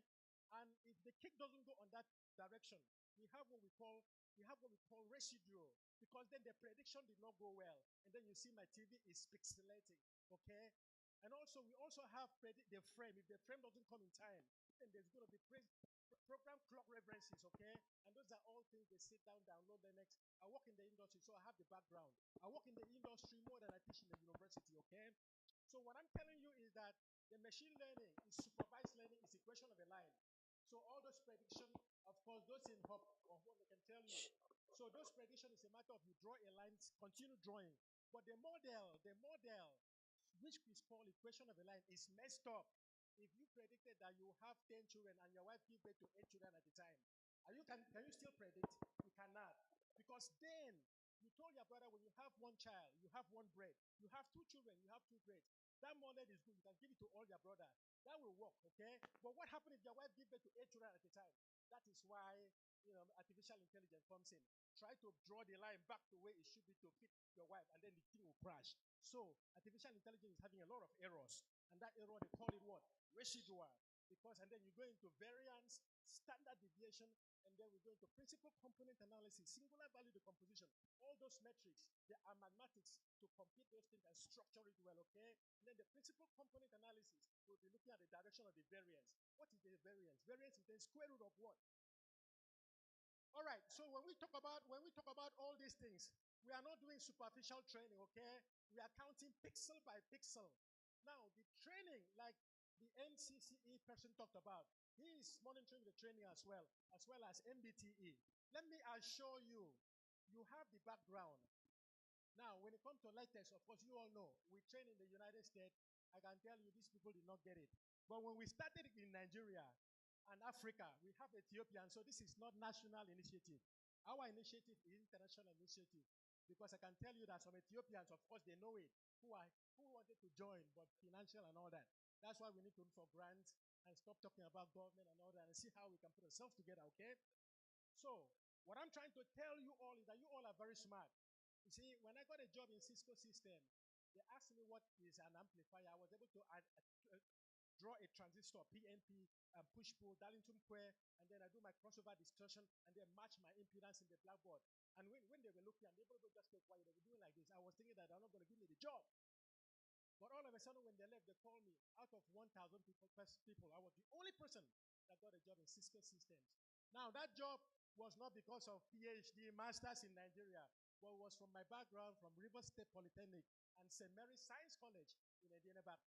So what I'm trying to do here is I'm trying to let you know that the foundation of your education matters. All other things is add-on. And somebody just need to open your eye and say, this prediction, there are 2 types of machine learning, okay? It is the one you draw a straight line. Of course, if your wife gives birth to 1 children a day and you calculate your money, which is a dependent variable, and then after she gave birth to 8 children, bam, that is time for you to be a thief or to do wayo or do magomago. Is it not? The model is failed, okay? So that is the situation. Then they have the other one that is unsupervised learning. That is when you come in here and you say, well, I have human being. If you look further, you now categorize them to male and female. And if you look further, you now go to local government. That is what they call unsupervised learning, okay? So, why am I saying this? I'm trying to tell people who are here on open house, because we are doing open house, to understand where we are and what we do. Now, I'm going to refer you to that board right there. If you cannot see it properly, after some time, you can take it from, I think, Mr. Mike Ubokban, the person that chased me around, tell me that this school must have the technology. I quarrel with him a lot. He would be bothering me morning, afternoon, night, evening, Dr. I need that thing. I said, my friend, leave me alone. So he's good. I mean, he's doing well for the college. Let's talk about our program. Kind of applause. Let's talk about our program. Okay? Our program is having 4 facets, and it's 2 years program. If you are one of those that come and think that you do copy, and then find your way out, give paper, I don't put my signature if you don't deserve it. Because then, if I do that, it will go to Kennesaw State University, they will withdraw my PhD. And then my consulting, you have to be transparent, and everything needs to be clear. So if you come in, I give you a certificate, and somehow the story go back. That's fraud. I cannot do that. And I'm operating under American license. They give us the rules, transparency, and everything, okay? These things are very simple things. So now we have 4 hubs. So 16-week hub. Anybody can join it, as far as I'm concerned. This very one right here will teach you what machine learning is, teach you what artificial intelligence is. And once you are finished, we'll teach you how to do database, migration, software, interdisciplinary research. What is interdisciplinary research? Interdisciplinary research is that you want to send somebody to space, okay? you want to send somebody to space, you will have the speed of the vehicle, okay? You will have the human psychology. If the person was having high blood sugar, you have to consider that A1C. If the person was old, you have to consider. If the spacecraft is hot, the dynamics, the trajectory, you have to consider. So I've just mentioned what? 5 variables. So which means each of those variables needs to come from different departments. Are we on the same page? So interdisciplinary means all these people, they need to work together so that they can send human beings to space. That is what the white people are doing, and it's not common over here. If you want to build a car, you need a mechanical engineer. You need a petroleum engineer to look at the octane number of that, petroleum, okay? You need material science so that they will see whether heat, as they are driving, whether heat will affect the material, okay? You need human being too. If the person is old, the age, the cognitive level, okay? And then you have all this. So in our factory, when I was doing my research, we have all sort of people. You have to learn how to interface. You don't have to be Oga. I have PhD, I have this. In fact, somebody will just ask you one question and shut you down, okay? So you need to learn how to work with people from different fields and be willing to learn from other people. That way you can contribute and they can build that car. That is why America is great, because America respects everybody, okay? And then so in interdisciplinary engineering, it is people from different disciplines coming to work together, and that's what we are doing here. Our program is interdisciplinary, okay? So we'll teach you. Without doing research, you will never understand all those machine learning pipeline. What is machine learning pipeline? Machine learning pipeline is not to copy another person's model. It's for you to derive, okay, somebody's passing through there. I want to see how we can capture that person before the person shoot gun. Somebody's having gun within themselves. I want to do a ultra scan the person and look at the person's posture. If the person is walking too fast, so which means, like the professor said, we have to gather data about that person, okay? So which means you have to get sensor, okay? So and that sensor has to be Linux. In Africa, we don't have that background in Linux, and this Linux is free. You can download online. Let us say it the way it is, because somebody needs to say something and change the system somehow so that we can move, because we have the people, we have the knowledge, but we diaspora somehow we fail because diaspora don't come down. Sometimes before we come down, people will fight us. We have to struggle, and then sometimes some people give up. But I decided not to give up. So I decided to spend my money, buy those things so that, because when you give, people like to be taker, not giver. When you give, they will just give me chance. Hopefully I can get down to the child on the street who is struggling, struggling to learn. So that's where we are right now. So that's what Hub 1 will do. In Hub 2, unfortunately, I know that you all are desperate to join the seminar. Only people with the green badge and the silver badge will understand what we're doing, because we have moved from the preliminary training to the advanced one. Those guys with silver badge, they know already. Those with the green badge, they know it, and they're coming to defend what they know, which is those posters right there, okay? You will ask them questions. Once they present this poster, we will then promote them to silver. So today is their last day, or maybe this seminar is the last day. After they present the poster, they defend it, and the high table will ask them questions to justify. We give them a tick. If we fail them, I'm sorry, I think we told some people to repeat and they were not happy anyway. You have to repeat. Because in this initiative, you are not paying me well. I mean, I'm well paid where I work. I flew through Lufthansa, I landed in Port Harcourt, I came down here, and I'm returning back again in the next 3 days. And if I tell you my ticket, you'll find out that no one of you can pay me enough. But I overlook those things, put it in the pocket, and look up to the Almighty God, and keep rolling, That's how we do it. Because if we don't do it that way, we won't be able to encourage people. And then drama will come in, politics will come in, and then cyber-fancy will come in. So I just want to keep that by the side and keep rolling, and then look at the final goal, which is to get that server that I donated. Okay, worth about $20-something thousand. And then I will donate it, put it here, stream it, so that all these human beings, at least somebody needs to be genuine somehow. You know what I mean? Yes, All right. So if you come down, we are in seminar right now. If you do not have the badge, the genuine, the red badge should not be here. But we are carrying them along. Because this is my home. If I don't carry them along, they will say, he brought something from America. Our brother, he did not. If you have red badge and you have submitted your assignment too, you can join us and do that so that you can learn and understand what will be, because this is just giving you a chance. If you are green badge, you have to defend that. There are some silver badge that wants to show what they know, okay? So we're going to go down over there and they're going to tell us. Once we are done, I will hand over to a guy and we'll come and snap picture and then we are good to go, okay? And I can assure you that in the next maybe 2:30 you should leave this place, okay? We are not going to keep it long. Now let's go back to the slide. Remember, we are in open house to let you know what we are doing, okay? And please bring the slide back up. All right, so in the slide, we're going to talk about Hop 3. Those ones with silver badge, they are Hop 3. So now in Hop 3, the only time you donate maybe, I don't know, maybe $20, you know, is in Hop 2, okay? And that does not even cover the year training you for 2 years. It doesn't, okay? You can't even pay my ticket. And the standard ticket is $7,000. Go and come back. The other time I was in Lagos 2 weeks with my son. You know, we paid about and everything was about $18,000. Because I had to reschedule it again. Yeah, $20 cannot. And I missed my job this week. So I have to go and look for a way to compensate for my job. See what I mean? So you're not going to argue on that. Some people like to argue with that. You know, I'm not playing that game, okay? So now once you finish with the seminar here, you then move to Hop 3. In Hop 3 is where you start to bring your practical manuals. Let me help you. Let me work with you so that you can take it back to school and use that server, okay, to help your students. And to also build your consulting.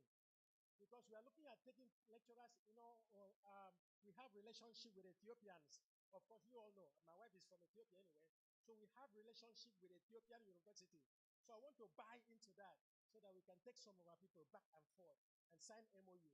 That way we can look at African Union grant, African Development Bank. But if I don't have people who are performing well, only to copy another person past year, it cannot work out now.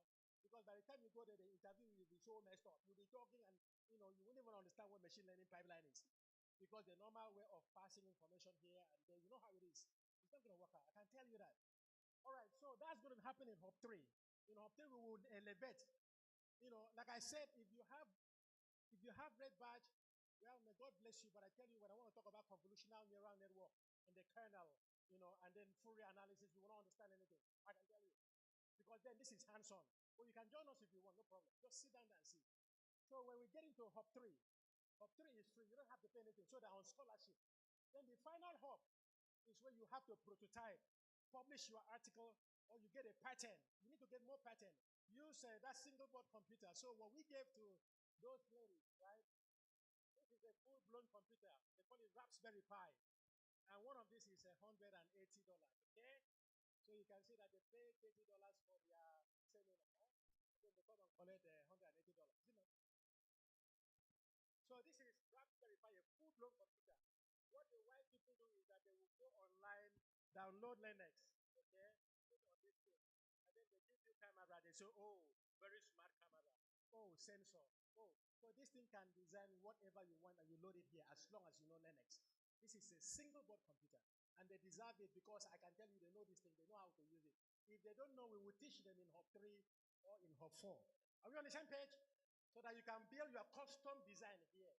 You know, prototype it and then make it work. If you want to put a case, it has a case. If you want a special case, we will get a 3D printer. 3D printer is $180. Some you can see for $100. But you know how it is when something comes to Africa, they make it bigger than what it is. $5,000. And somebody will be cutting the remaining, you know. Then the future of African child being killed cannot compete at the international stage. So that's the thing, okay? So these things are pretty simple things. We're going to go step by step, and I will try my best to help. And I only have 4 years, I think 4 or 3 years in my MOU that remains. After that, I will just disappear so that I can go and have peace and retire and then keep rolling. I want to be a farmer. I just got a land yesterday. I would like to... My village is not far from here. I want to be a farmer. I don't really care. You know, I just retire because I put so much to life, you know. I don't really care about money. My father has a house in the village. I will live there. Nobody will kill me. I will die when God wants me to die. I don't want too much money.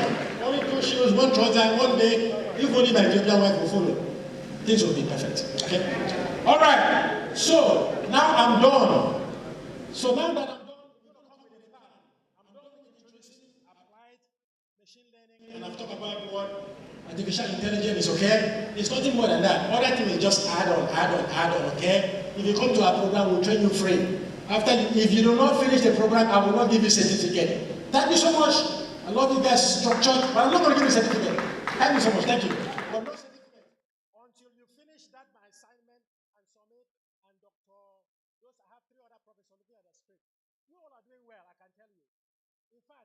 I cannot imagine that house manual. The women are what I'm really shocked.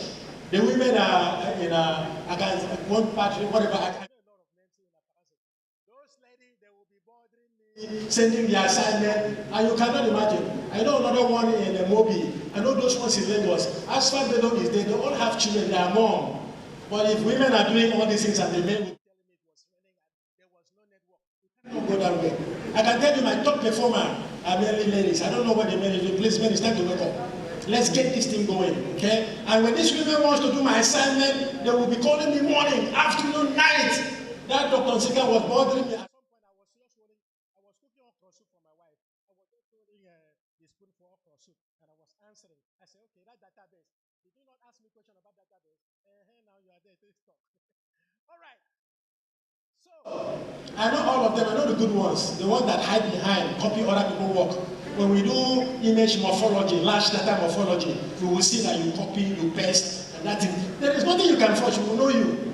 You copy another person's work, you send it. What I do, if you come to my training, you know that I can analyze your data to the binary level.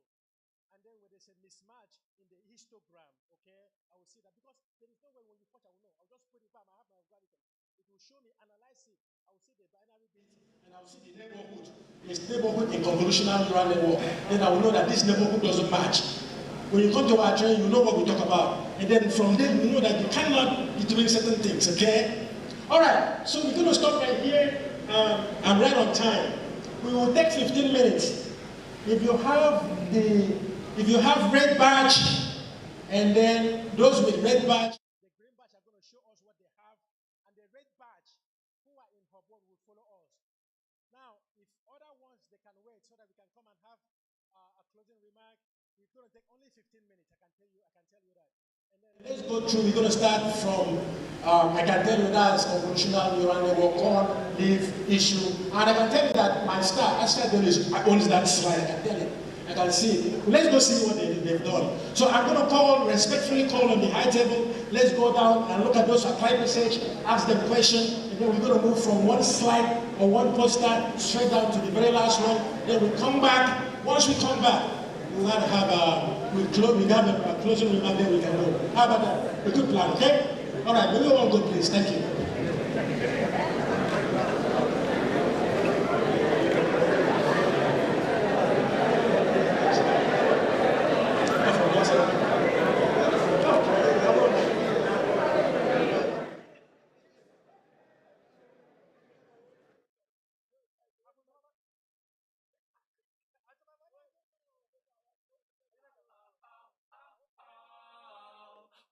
You had to go away from home, me love.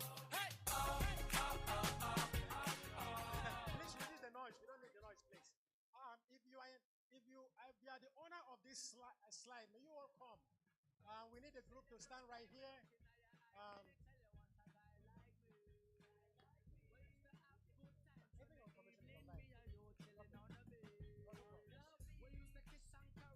May you all stand so that the high table will come and then you talk about the. You all stand right here. We have space. We need to get the pictures. We are waiting for the high table to come up. Exactly what it is. The owner of this cluster, the team, please. We want the team to come and explain. Oh, you are here? Oh, you. You're about to, right? Okay. All right, wait. We are waiting for the.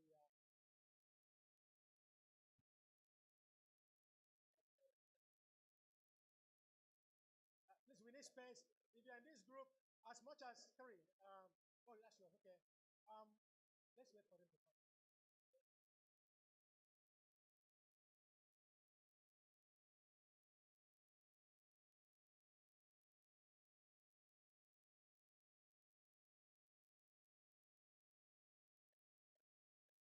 No, don't be like that. I'm just messed up.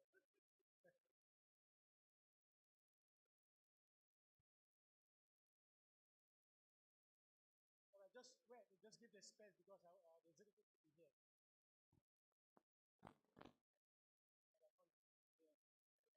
Please, we are waiting for the executives. The high table guests, please. Please come. And please give way so that they can review it and ask questions. May you step back a little bit. All right, if you are in this team, this team member should come stand here. I'm going to hand over the mic to this team member so that they can tell you are the only person. Okay, stand right here. We are waiting for the Nbte representative.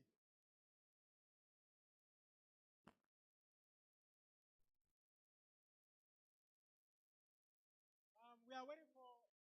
Let me call the Nbte representative. Please just give me a minute. Okay.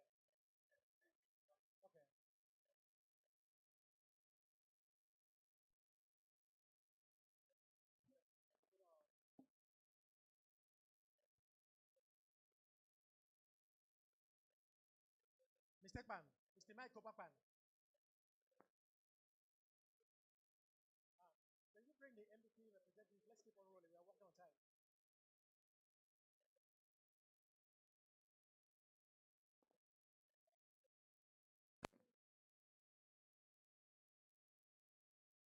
What's your name again? You're not putting your name. That's why you have to put your name right there.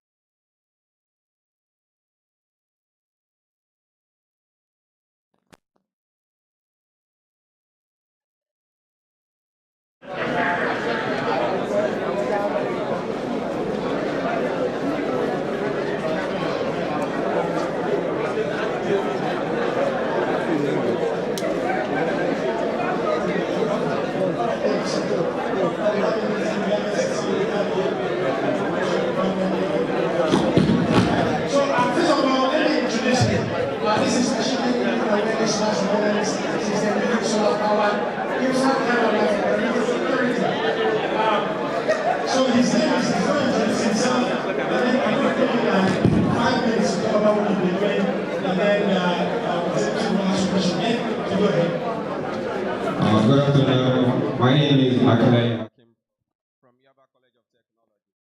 So looking at what you see here, this is my topic, machine learning driven energy aware smart surveillance system using solar powered infrared cameras for perimeter security. So looking at the introduction, we are saying the traditional way of security surveillance networks depend heavily on fixed power, which means on grid. If we are doing any traditional surveillance, probably making any use of any sensor, we must have used an electricity, which in case of Nigeria, we can see that our electricity supply is always malfunctioning. There is not stable electricity. So through recent reviews emphasize solar integration as a vital alternative for off-grid. Off-grid means electricity. You make use of what? Electricity. So in Zuka operations, this journal was taken from Onzuka in 2023 and Iguana et al. In 2023. While contemporary architectures have introduced edge AI processing. Edge AI processing means there are some AI machine that you can take your data and you can view it in any time, which means you don't need internet to view your data. All data are logged into the ML, which is a machine learning, and there are specialized sensors to detect localized threats. Specialized sensors like PIR, like the infrared cameras. So these are journals taken from Ojariafia and Irogo in 2025, and also Magia Ereta in 2025. Then balancing continuous operational reliability with severe environmental and power constraints remains an ongoing challenge, which is we cannot balance the electricity. If there's no electricity, all this might not be able to, you might not get your data continuous 24/7. So this study bridges the gap by combining solar energy, harvesting infrared imaging and edge machine learning into a unified adaptive framework. This approach enhances perimeter security in energy-limited environments and promotes sustainable monitoring systems. So these are the objectives of our project: design and evaluate the MLs, solar panel equipped with maximum power, which is an Nbte, and they dynamically adjust operations based on real-time power availability to sustain continuous monitoring. So this is a sample of an image containing infrared capturing of what? Somebody intruding in what? In the perimeter. This is just an example. And there are some summary of the related work. We have the integration of solar panel. We have what the literature review demonstrates single shift towards specialized multimodal applications, and also we have the design intruder alert, which means we can also, when there is any intruder, we can alert, it can alert the person in charge. Then we have the methodology and the architecture. The proposed energy aware smart surveillance system integrates hardware, software, and machine. These are the hardware framework, which are what? The solar panel equipped, the 12-volt lithium battery that is going to store the energy for what? Later use during the night. Then we have what? The PR sensor, which is going to take motion of whoever is intruding. When there is any intruder, it's going to detect and take pictures using what? The infrared cameras. Then we have the software stack, which was the machine learning, which has to do with the TensorFlow light convolutional network, performs real-time infrared. So whenever the PR or the camera takes the image, it stores what in the machine learning or for the infrared or for the intrusion detection. Then we have the adaptive.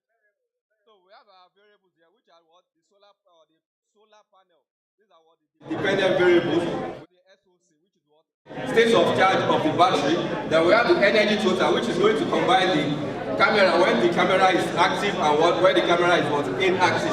Then we have what? The classification detection or classification accuracy, which has to do with what?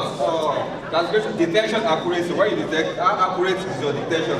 Then we have the power. Then here we have our result here. The result taken for 3 days, which has to validate the energy management performance. The systems power generation and consumption were monitored for 3 operational days using the generic test data as illustrated in figure 2. The solar generation curve view, which is this, and what? Which represents the power output from a simulated 10 watts photovoltaic module, which is in PVC. Then under very irradiance, that is the intensity, the light intensity condition. While the red curve represents what? The total energy load, including the sensor operation, the power generated during the time the camera is taken. Then we have the conclusion, which has the deployed energy and smart surveillance systems to integrate solar powered infrared cameras and machine learning for what? Autonomous perimeter security by dynamically adjusting its operation based on real-time power availability and environmental impact. The system achieves high detection accuracy, which is this detection accuracy, while optimizing energy consumption. So we have a future work that can still be done, extending the framework to multi-camera network, which means we can use more than one network and more than one camera in every angle, so that it can take any dimensions from different dimensions. Thank you, sir. Then incorporate federated learning to improve model generalization across the student site, and implement sophisticated energy prediction algorithms to enhance system endurance. These are my questions. All right, thank you so much. I think he's done a good job. So you're going to start right here. They're going to ask you and critique, not to criticize, critique you. So first of all, I'm going to start from from Nbte, I'm sorry, Ncce. Let him critique him. Please listen, if you are having red badge, now you are talking, you have the mouth, no problem. But you'll be doing this, now you don't pay attention, you are talking. Market, please, let's listen, please. Because you'll be here very. Thank you so much. I want to sincerely commend how you come out with this concept.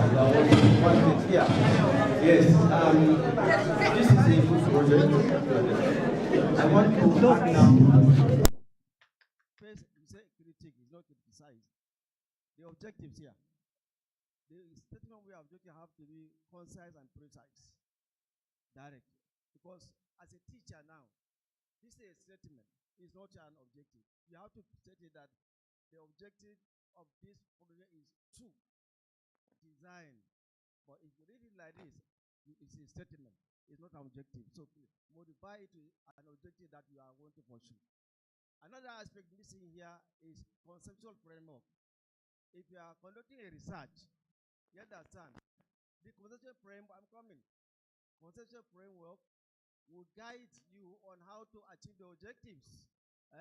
But it's not here, please take note. It's very important. Now, what is the application of this in real life? We are trying to make our students or to make Nigerian population self-reliant, economy driven. You understand? What is relevant of this in day-to-day life? Thank you. If I might get the question very well, is that what's the essence of this project in our classrooms for students to understand what they are trying to do, right, sir? So what the student is going to take is they will know what the cameras are meant to take.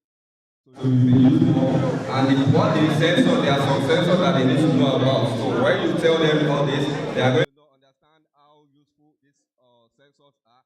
Then they like the PIR, what does it do? You can always tell them the PIR can always detect motion. So in our lab, there's a conceptual framework where it was a design that for a simulator. There's a simulator guiding this project where the student can see all the variables, independent and independent variables. All right, that's good. So pretty much PIR is passive infrared, okay? So to cut it short, the Raspberry Pi is cheap. You need a sensor to send a camera to send this person. And then what is missing, like you said, is your what? Conceptual framework. I believe you missed that because the whole story that you are talking about here would have been your conceptual framework. Okay? So well, I can give you a good mark and then we're going to give you a silver badge, okay? Good job, thank you so much. Do we have another question or can we proceed? Yes, no, it's not for you. It's for the executive only. All right, so if you have another question, you can ask him when we step out of here. Make him your friend. That's why you are here, okay? One more question. Then we move to the next.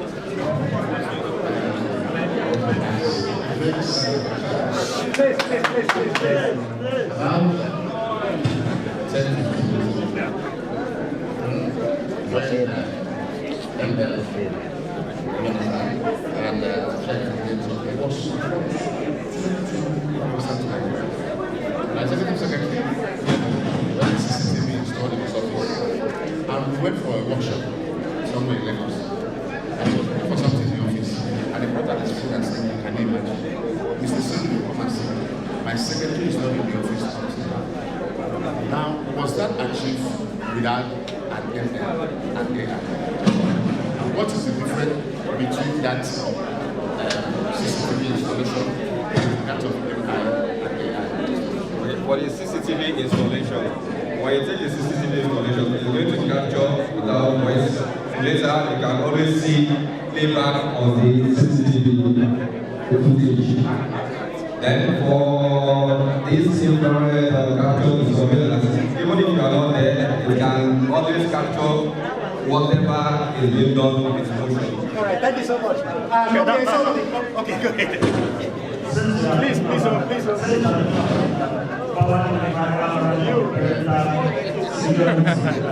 And there is a program by the Federal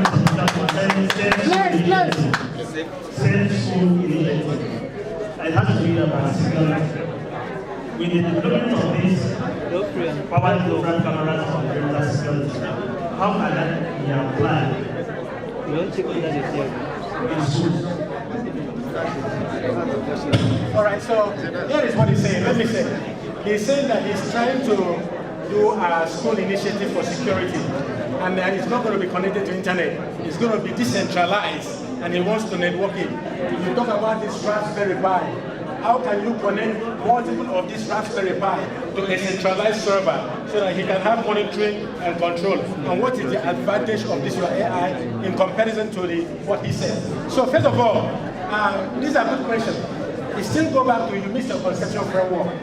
What he's asking is, what is your gap? And what he's asking is, what is your novelty? He may have challenge. We are still training him. So, so now you can see that this is more of job. My own question for you is that why do you have APA format here? Why do you cite this APA and why it's meant to be a triple IE? Okay, so you need to clean this up. Yes. See, they're not listening. So you need to clean this up. Listen. Let's stop talking. Don't worry, they'll see me now, they will listen to me. So couple things. Citation is messed up, okay? Number 2, From what he's saying, objective, don't make it Google. Just give simple objective. From what he's saying, what is the gap? Okay? From what he's saying, what is the novelty from your design that I can take this and I pay you money? And then you can deploy for me because that's what I'm looking for. How many rounds can you buy? Do you know how to make these instances? How is your own better than others? So you can fabricate it and I get it to market. You miss that market. Now money. I need money. Okay. All right. Thank you so much. So there's going to be a rule. We took too much time on that. We're going to talk about the conceptual framework, okay? Please listen. Our work is the church, okay? We're going to talk about it. Okay. Who's if you're in this group, please step up. Okay, you're in this group, okay. Now let's have a little bit of room because we don't want to waste too much time, okay? We're going to talk about the topic introduction, and then we're going to straight to the conceptual framework. We're going to understand and then talk about the result. That's what we want. The conceptual framework is going to be this, tell us what this mathematics is all about. And then you summarize, okay? We understand that you have some systematic literature, okay? So go ahead. How about you?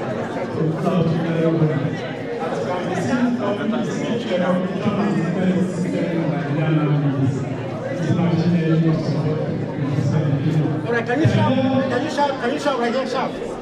The idea behind this is that in application we have some people that are not included because of their deformity. Speak louder, please. Because of their deformity. Yeah. Some people that are not included because they are deformed. They probably, let's say, for example, maybe because he's blind, he cannot read, or because he cannot speak or he can see. He's dumb. Executives. Okay. Sorry. Because the person is deformed. People with disabilities. People with disabilities. An example is the person that is blind that can read. Another example is the person that is dumb that can read. The person that is dumb that cannot read. Or the person that is blind that is blind. Okay, blind cannot read. So we develop a model that despite their deformity, artificial intelligence will enhance their inclusiveness in learning. And how we do that? It is by synthesizing speech or speech recognition. Then the challenge is that because we are using local language as a model, outside Yoruba, Igbo, there are some challenges associated with our local languages compared to foreign languages. One of those challenges is the tone. There are some words when pronounced, they have the same spelling and yet they have different meanings. And there are some other words. So there are some other words like that. So several detectors are consulted as you can see the summary of the different words. Then the approach is that we model our data set is getting from Nigerian voice, which is available online. Then we model the input extractor, the features extracted are four, as you can be seen in the diagram. We have the Ncce that talks about the pattern, and also have the everything and everything and rest of it. Then after that, we apply a transformer system. ACR is accurate speech recognition model for apply, and also the text to text. At the end of the day, we got the model, which is the probability, the output. One is the synthesized speech, the other one is the sound. And based on that, we are able to get the result. The result, we have an accuracy of 93.2%, which is significant by virtue of the value. Talk about this. Okay. This is the conceptual model. These are the design count. They have low resources, languages, with our own local language. Then we also have accent variation, and we have it in several of our languages. Even though we are both people, we are both development. They also have noisy classroom at night. Noisy different sources are not from the speaker because of the noise. And we also have text policy. And we have access barriers. These are gaps. Then the variables are the acoustic features, the SCR model quality, text-to-text processing. These are the features extracted from the sound. About 6 of them are extracted. Then their features are also generated in MFCC, the beat code, and the rest of them. And at the end of the day, they apply these AI techniques, ACR transcription, web monitor, and the rest of them.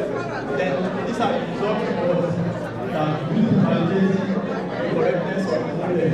And at the end of the day, we evaluated the result, and this was the result. The accuracy is 93.2%. The error rate, all error rate is 9.6%, and some other stuff like that. And conclusively, the study showed that there is one appearance of evolution and synthesized system for the reliable and outside and the technical performance in any disabilities. That is what we understand the references. Thank you so much. All right, thank you so much. One quick thing. We are running out of time, so when you want to come and talk about your research, talk about the presenter, variables, features, speech, validation. Of course, you know your slide, and then you talk about things on the conclusion, okay? All right, so now we're going to hand over to executive so that they can ask you questions. We're going to, this time around, only 2 questions, okay? All right, thank you so much. Thank you so much. Well done and congratulations for this. Certainly, yes, that's one important component of research proposal that is what you can certainly because as you certainly like, okay, you don't know what you are aiming at, what do you want to achieve, what are your objectives for the research? The objective, I am just commenting now. You look at it, there's no objective of what do you want to achieve? You are just doing something so please, let it run very important. Now, if you are mathematical questions here, I can see at the end, you use 0.0.25 as your independent variables. Alright? How do you arrive at this? How do you get this number? And number 3, yes, you have your warehouse. These are technology that are not yet in the language model. What software you need to operate this so that any model you have for language sensor can be organized outside for the translate. Let us understand. Grassroots about teachers or learners can understand what this is. How to use model software. This is starting from the objective. The objective is to develop a model that recognize different deformity, other speech deformity. Then we also recognize various tools that are spoken by various languages, local languages. Already it's possible to have a similar model existing, but those who do not take care of the tools are all local tools. So the research is going to take care of that. And this methodology modify and include it. This one you are sending somebody, like you send this to your supervisor, they are not around to explain. Where? Where is it? Include it. All right. So thank you so much for this giving you feedback so you can make it better. Okay? So you have to plan, present your objective. I mean, this is good. This is good. I've seen you are researcher, incredible feature, stage and validation. Of course, it's very good because it's software-based, so you are able to validate it. Okay? So you've done your see your activities here. It's good. Okay, but always you've been able to explain. Okay, but from this, if you give it to somebody, you will not be there because they can really understand. How did you get the weight? No, the weight. So when you look at the process, the weight is a slope of the graph. So you must have planned this for the simulation. You have a simulator that gives, and then you'll be able to plot each instance. You plot and get the weights. Okay? So it's It's more of running the program at every age, not just one. And then you're going to run a graph, then you have weight. Another name for weight is a slope of a graph. So it's just dependent variable, independent variable, input protein, that slope is a weight, okay? So as we progress, we will see that. So you say that it's 0.3, 0.25 and the weight for each of the variables. Okay. The values. So inclusive. So which one are you showing? Which one? How did you get this? Are they that kind of application of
All right, so here is the thing.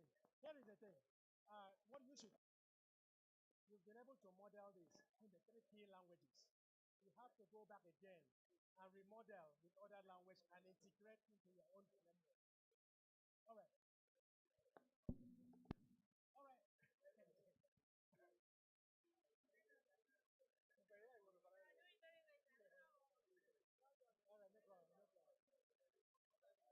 All right. All right. So please, we are here. If you can shift back a little bit so that the executive can. All right. So please listen. Let's talk about the next one. If you have further questions, we're gonna have training tomorrow, and then we're gonna go back again and look at piece by piece. But do not push too hard on my participants. All right. So I'm gonna hand over to her. What she wants to do is gonna talk about introduction, talk about the framework, and then she may talk about this a little bit. And of course, she's going to talk about this. Of course, you can see that this is validation. But before she gets down here, let me talk about validation so that nobody will push too hard, okay? Hey, please listen, no noise, no noise. Please. I know. All right, so here is the thing. When we talk about validation, you have these things, she's done simulation. Simulation is you write the equation, you go and run it through Linux, okay? Or any kind of program. It doesn't necessarily need to be Python. Forget about that Python, it's just selling. If you want to really write a program to be very fast with zero time complexity, you go back to C. Okay? If you have object-oriented, you go to C++. And all those Python designs are just superficial under, you know. So, what this validation, let's talk about it. What the validation is all about is that I have done my simulation, and I want to see the accuracy to be sure it works in the real world. Now, in research, if you want to do validation, you can do it with statistics, and she's trying to do with all these statistics, okay? So this is root mean square, okay? Root mean square cannot say, yeah. And this is a what? Mean error rate, and this is accuracy. This takes you to what they call ROC curve, okay? And this is when you look at true positive, negative positive, and all that. Okay, so we're going to talk about this in the classroom. And then this is what? F1 score, of course, it still has to do with a ROC curve. Okay, we're going to talk about ROC curve and all that in details. But if you ask her to explain ROC curve and all this, it's going to take a lot of time. Most of these things, we're going to get some background in our training so that we can keep moving. That way, we don't stress our participants. If you need further questions tomorrow, come and ask me. I'm going to explain. So we're going to keep this real fast, okay? Talk about introduction, talk about summary of literature, just tell us so person did this, and then the key myth is this, and then you flow, talk about your result, conclusion, then you answer questions. Thank you. All right, so good afternoon, everybody. My name is Moc Llc from Yaba College of Technology. So you all will agree with that waste management is a problem in Nigeria. And this waste smart waste design, IoT and development from this study was carried out within Lagos by and we know that Lagos is overwhelmed with a lot of waste and is looking at inefficient waste management system. Okay, so our research and interdisciplinary approach. Okay, I was a little first in the sociologist. I was a little economics, but I don't like that part of them. They are computer engineers. Okay, so they design a smart waste. And interdisciplinary approach, from my point of view, is to come up with a policy that minimize and reduce costs because of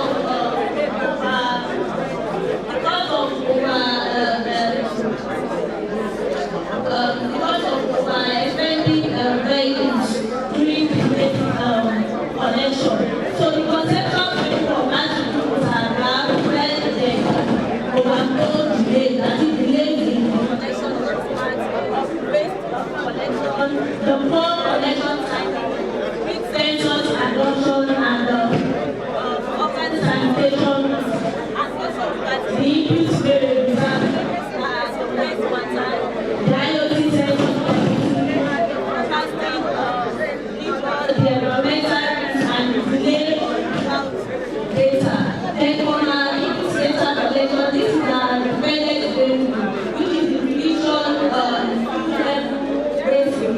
Then our independent variables are based on pattern data and sensors, environmental indicators, delay and route information, and historical data reports. So from the inclusion of the IoT sensors in the smart rating, when the fuel level is from 0 to 50%, you classify it as being stable. So at that point, there is no action that is required by the waste managers.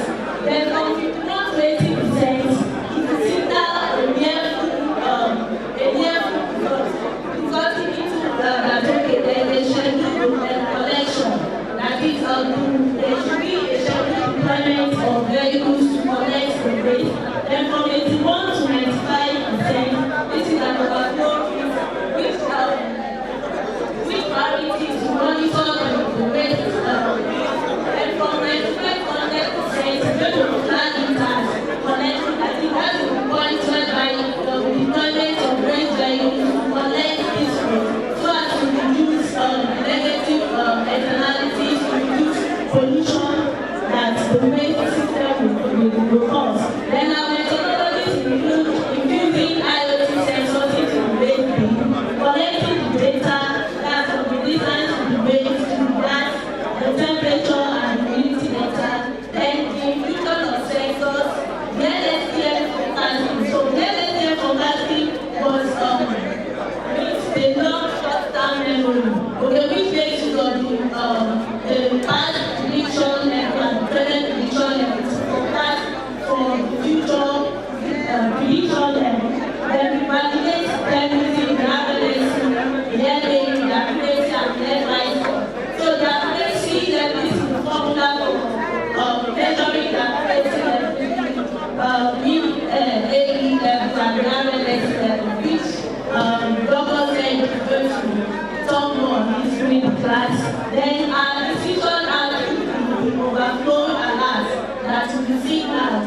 okay, because of the IoT sensor that has been embedded in the base bill.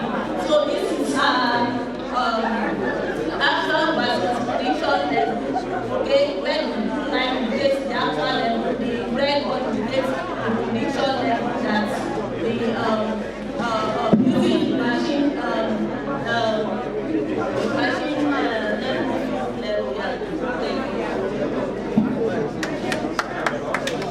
Thank you so much.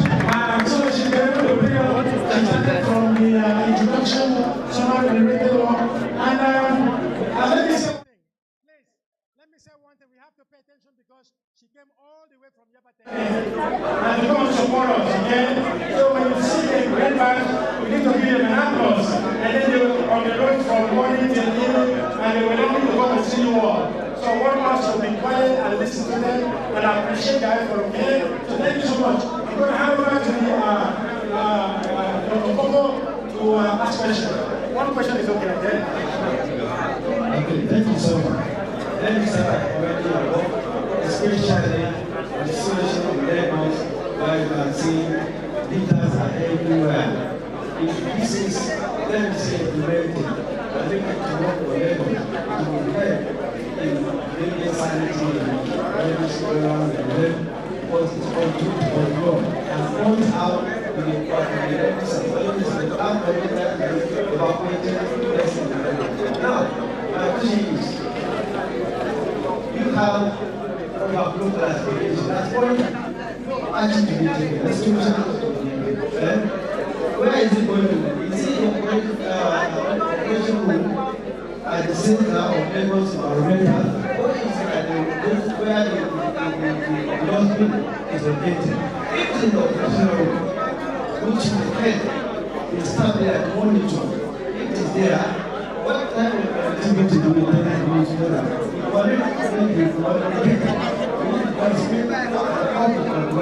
That is question. Then I can see what happened. Objective of the work is missing. It's very important project. This can be experienced in the project. What do you want to achieve? Objectives are there, are not there. So that you can be now, please, I have to face this side. I have to face this side. What is called movies and making a certain action.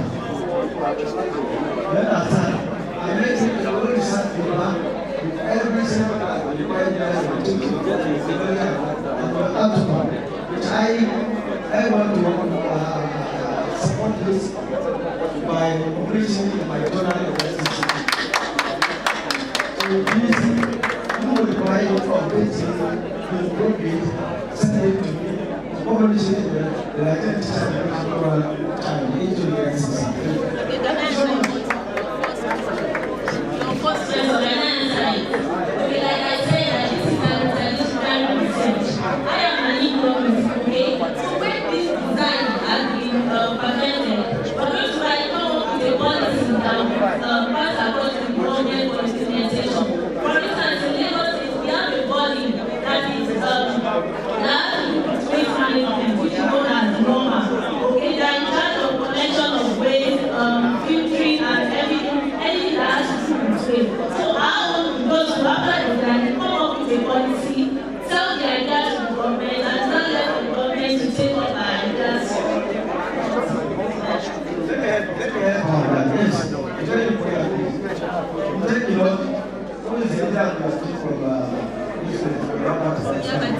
When you migrate it and it's working, you are not to learn the policy. The institution and the research to solve problems in Nigeria. When they get the findings, they are to contact the relevant authority. Yes, we have conducted some every single, and this is finding which will be implemented in the situation in Lagos as a recommendation to the Ministry of Environment. By that time, they will study for you. Thank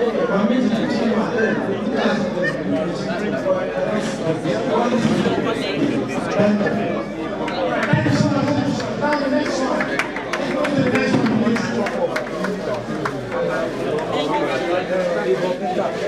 All right, I'm going to allow the reinforcement. And please, Let's come over. Is reinforcement based cybersecurity simulator for Nigerian university students. Okay, so I'm going to hand over to the participants. Please talk about your conceptual framework and then result, please. So we're going to talk about introduction. We talk about research on this conceptual framework. Break your variable down. I can see you have your stuff right there, and then talk about this. Let's go on. My name is Ncce. Talking about the reinforcement. Okay. Okay. Hello. Okay. Today, as the technology advances, cybersecurity pushes more on science. In our university, students need to know about cybersecurity and how to protect the infrastructure. But unfortunately, in the university, there's no particular physical or individual lab where these cybersecurity attacks can be simulated. In this my work, I am presenting reinforcement learn-based cybersecurity simulator that will kind of provide if this, then that. What does that mean? If there is an attack, what do we need to do in a very safe way? So let me go to my conceptual framework. This is one important topic, the research gap. Still kind of simulator that can simulate attack defense. Then, coming to the cyber state input, I have to model this my ROL model using the Markov decision process. In this, there are two states. The actual state and the state input. The state input is what I call if this. Then the actual this state is and this. Okay, here now I have my input variables S1, which represents attack surface complexity. How can attack be done on a system? That's what this one is talking about. Defense response latency. What does it take for the defense mechanism to attack the attacker? Then system vulnerability score. This can be seen as how vulnerable a system is. You can rate the vulnerability using figures. This is the ROL derived security posture index. This is what the system itself will calculate to position itself to know how ready it is about attack. Now, the action space, the defender framework here, we either do patch vulnerability. It's an action now. If there's any state it finds itself, it will now decide whether to patch vulnerability, block IP, isolate hosts, increase monitoring, or if you come to Android device, it can delete infected files or applications. Okay, this is how the what do you call it? Markov decision process. The first state, it takes a step. When it takes a step, the action taken will be either reinforced, kind of rewarded or penalized. If it is penalized, it will go back and update the queue. This queue now is trying to give us the amount of knowledge it's gathering as it's taking different steps. When it takes another step on the right direction, it will be rewarded. So the amount of rewarded steps will be calculated and updated so as to get the optimal behavior. Thank you. Okay, now, coming to this place now. Look at my metrics, performance metrics, the new threat score. If you look at it now, it is above 56%, which is telling us that the environment is not safe. Then coming back to posture, it's above average, telling us that the system itself is fit. Right. Then the mean reward value, meaning that as the agent is trying to get an optimal behavior, it's failing some steps. That's why we have a negative reward value here. All right. So mean U update value is close to 0.32. This Q value now, at a time, is stable. That is to say that it can come back. This means that it cannot take another above the ones that are taken to achieve the optimal behavior. Thank you. Now we've got just one question, please. Okay to ask. Thank you so much. Yes, well done, my brother. I have 2 observations and 2 questions. Please, I will summarize them. My first observation, we don't have objective. Objective is not stated here. So you take, the objective we are research is not stated. Another observation is that the reference, when you capture somebody's work, it is necessary for you to acknowledge it. You have used 8 references in the references here, but I don't know. I cannot see where you acknowledge 7 and 8. 7 and 8, this and this. It didn't appear in your work. You understand? Where are they? Somebody, this is what is. You must have them here. You must capture where they are in your video. Let me finish. Let me finish. No. What I'm saying, this is review. These are the reference you consulted, and they are acknowledged here. What I'm saying, 7 and 8 is not reflected here. That's my question. Number two,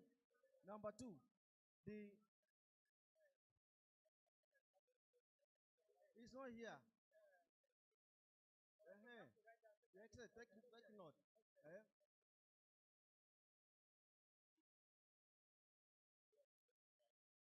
No, it's not summary. And another thing had to do with this.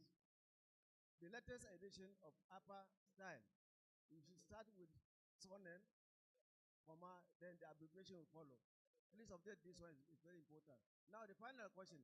I can see that you said reinforcement learning based cyber security simulator for Nigerian universities. Why only university students? What makes you select that? And there is polytechnic. Why? Is that what I'm saying? Why university? Why not tertiary institution? Okay. So that's a good question. So you need to make it generic so that it will not. As a matter of fact, you should first learning for an organization they can use for anything. All right, thank you so much. Hand of applause. Let's move to the next one. All right, please don't go because we have to snap pictures, okay? Street lighting system. Is it your group? So we have 2 more. We have 2 more to go. So please be patient with us. All right. So go ahead. Tell us what it is, and then. Okay. My name is Moc Llc. I'm from Yaba College of Technology. I'm working on AI control smart street light system integrated PRM motion sensor and predictive load adjustment. The aim of the introduction is that we are in the urban system. We need illusion that light is essential for public service, security, and urban mobility. I don't want to rush much on this. I know that we must have heard and we must have seen some of the street lights that are off and on by illusion control. What you are bringing into this is just that we want to dimming of the light. When someone is far from you, you need more light. When someone is close to you, you need less light. That's why we come about the integrated perceptive PR, and we are using deep Newton network as our machine learning. So what we in my summary literature review, we have gone, a lot of research has gone on the street lights, concerning about the illumination of the street light in terms of motion and mobility of human beings. But all these are not really practical in Nigeria.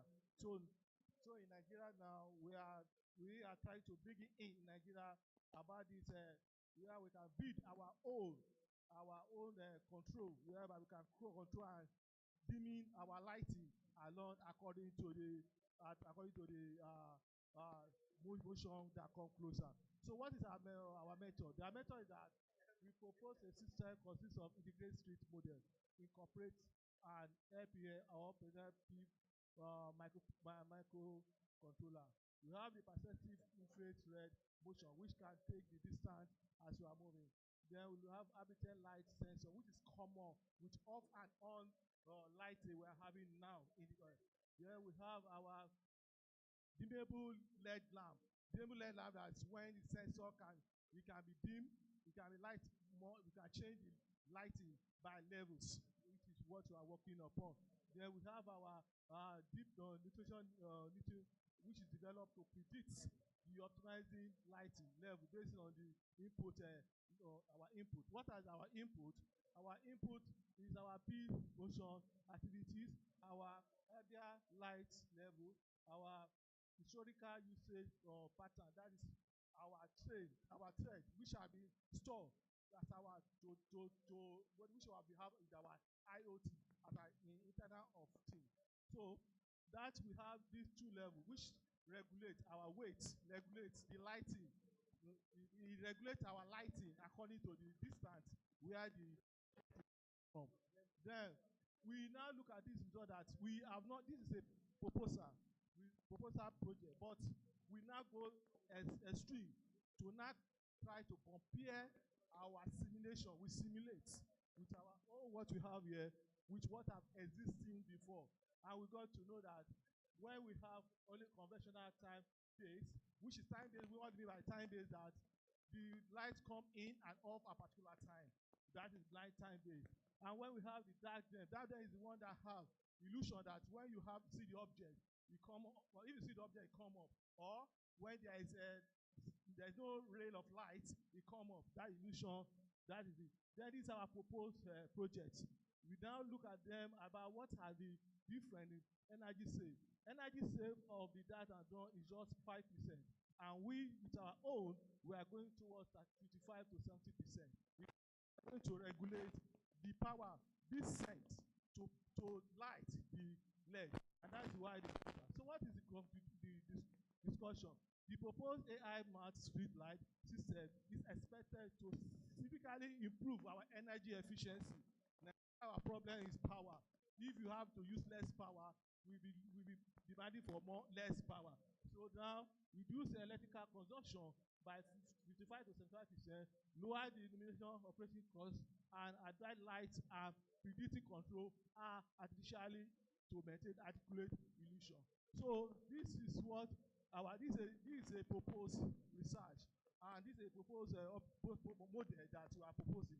The conclusion: the study presents an AI-controlled smart street light, frame integrated sensor, applied height sensor, and deep neutral network for adapting light control. The proposal system is expected to reduce energy consumption by 55 to 70%, improve public safety, lower operation costs, and provide a scalable function of sustainable smart system. Thank you. Thank you. Please, let's have just one question. So that we can... Thank you. Yes, it's just like similar to that one. Objective is not there. Also, your references, you should take some are not captured here. The arrangement, the silence conference. Now, and my question is, this model is aimed at reducing energy consumption from 55 to 70%. What about if we want it to reach 90%? What are the additional, how do we modify this method to make it up to 90%? I want to commend your conceptual framework that you use the input and output variable there. The physical, they are there, not only by drawing. Thank you for that. Thank you. So it's a good question. What he's saying is that this thing is now 55% to 70%. How can we make it 90%? It's a good question. You support it with your recommendation for further studies. Thank you so much. Good job. All right, second to the last. Please, second to the last. Who owns this? All right, let's go ahead. Akwa Ibom Polytechnic. Please, we will be snapping pictures. Please do not leave. We will be snapping pictures. Please do not leave. All right, so I'm going to hand over to Ms. Charles to kind of talk about what she's been doing, okay? Please, please, please. Good afternoon, all. We're working on smart exam proctoring simulation, real-time behavioral monitoring, and anomaly detection. And we were using face recognition and drift detection, behavioral drift detection. When something is smart, we know it works with AI and happens in real time. The introduction says academic integrity in digital and remote examinations is increasingly critical, particularly as online platforms become prevalent. Traditional methods, as we know, are no longer sufficient for us to handle exam malpractices. And that is how we come up with this smart exam proctoring simulation. Proctoring simply means supervising exams in a condition that there is no cheating. And then we have 5 proctoring simulation that monitors the key behavioral indicators. We have facial recognition, we have gaze deviation, head movement, blink frequency, and response time stroke idle. This combines them using a weighted sigmoid classifier to evaluate authenticity probability. We have the summary of related work as seen here, and then we have the methods that we use. The methodology here, we have independent variables, behavioral features, we have S1 as facial recognition, confidence, we have the gaze deviation, head movement magnitude. As you are moving, it can be detected as an anomaly. We have the blink frequency, response time stroke idle. And then the dependent variables are the authenticity probability, exam status, normal or alert. We have the confusion matrix, behavioral drift, ROC curve, and then we have here the simulation steps. The behavioral feature inputs were read, and then the normalizer was used. We have the conceptual framework here of the proctoring simulations. Behavioral inputs, like we've mentioned before, facial, gaze, head, response, blink.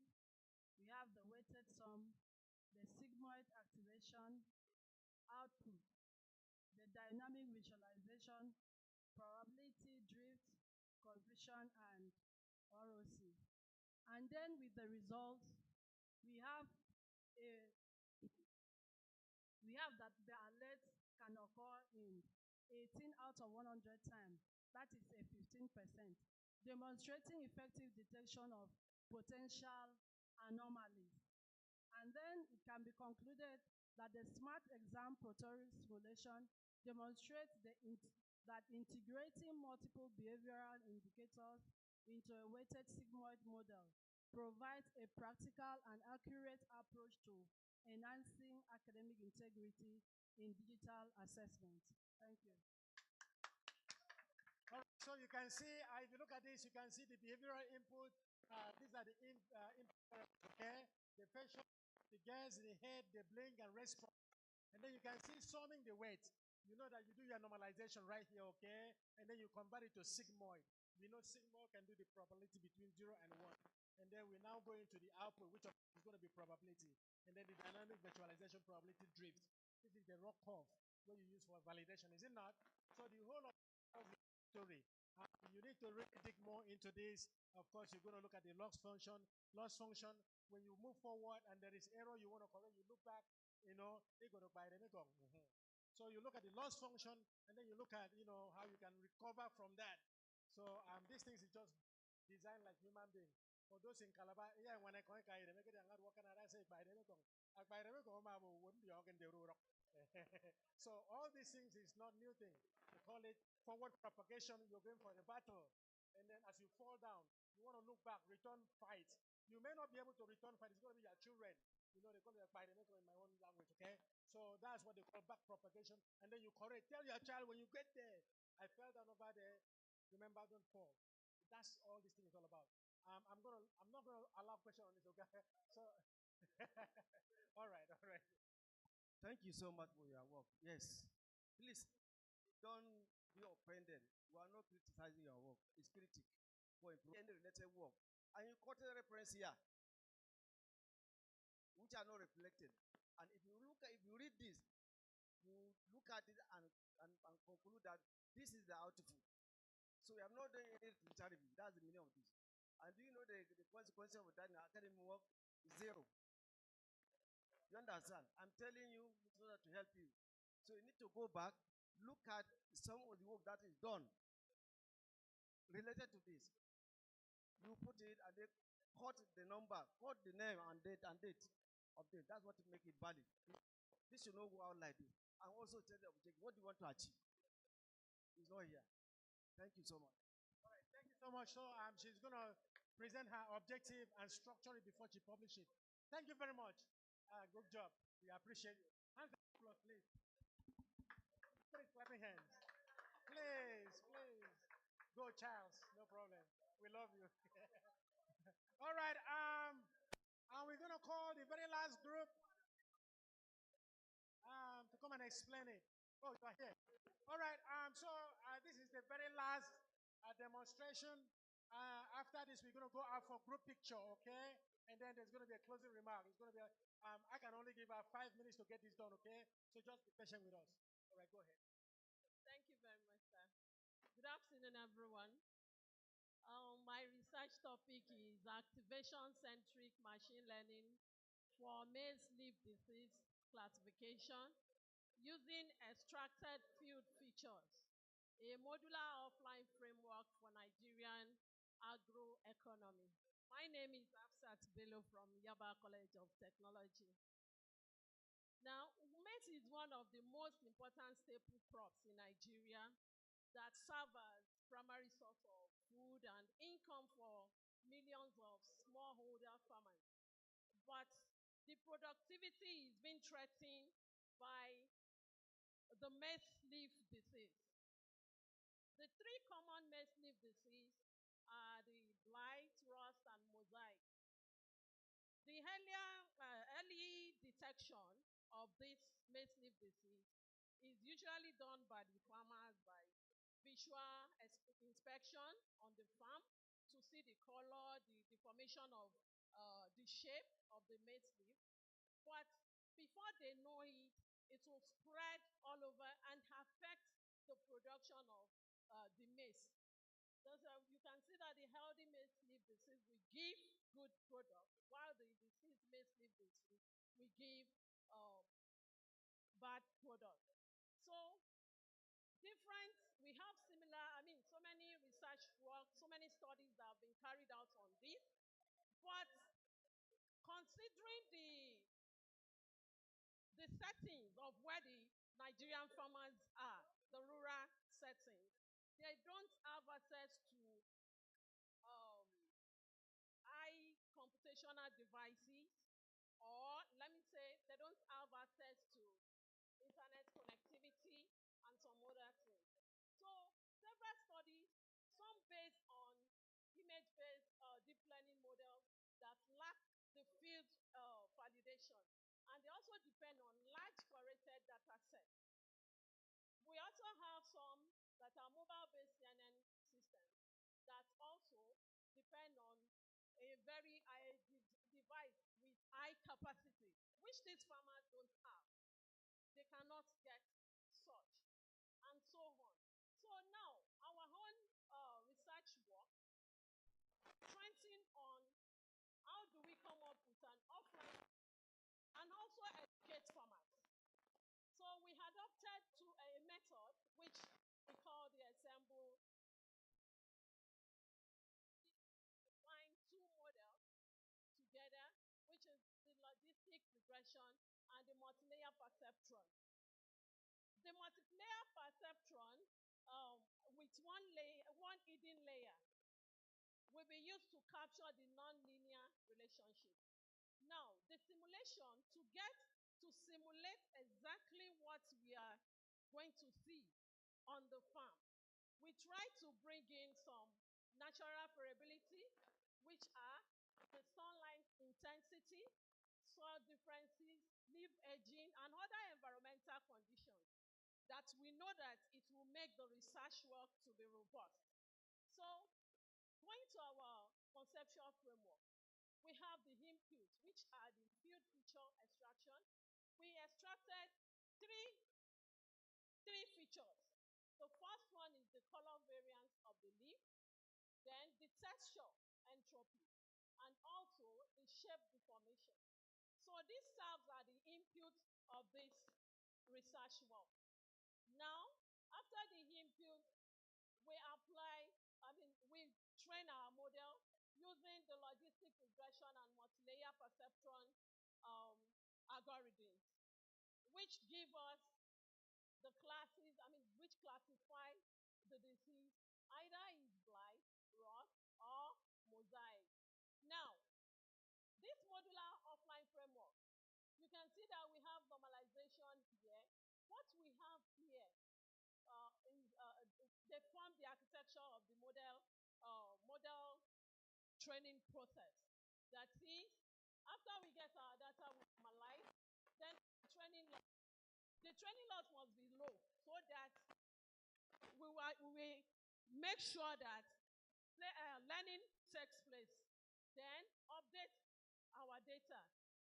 That is, after every model training cycle, we update our data. That is, we want to do back propagation, whereby for the logistic regression, the coefficients will be updated. That's the parameters that will be updated. Then for the multi-layer perceptron, the weight and the bias will be updated. So we have the independent variable as our input, which is the color, texture entropy, and shape deformation. While we have our dependent variable as the logistic regression algorithm and as well the output of the multi-layer perceptron hidden layer activation. Now, the result of our of our research, of our simulation, using the logistic regression, we predicted a disease probability of 78%, which identified only the blight disease. And the multi-layer perceptron output indicated probability for the three common diseases, which we have blight 54%, rot 30%, and mosaic 15%.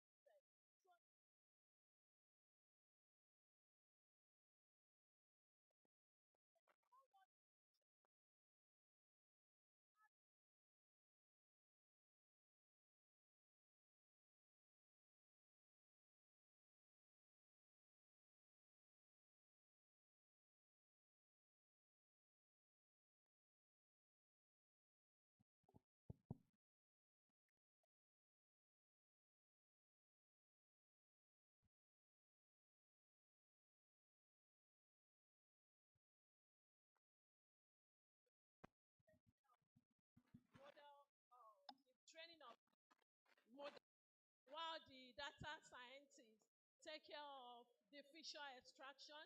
Then we have the agricultural science that takes care of the leaf disease and also education. We have educator, which will take care of the education part of it. Thank you very much. Well, this is a veteran. She's not more or less a student anymore. She's just teaching, okay? So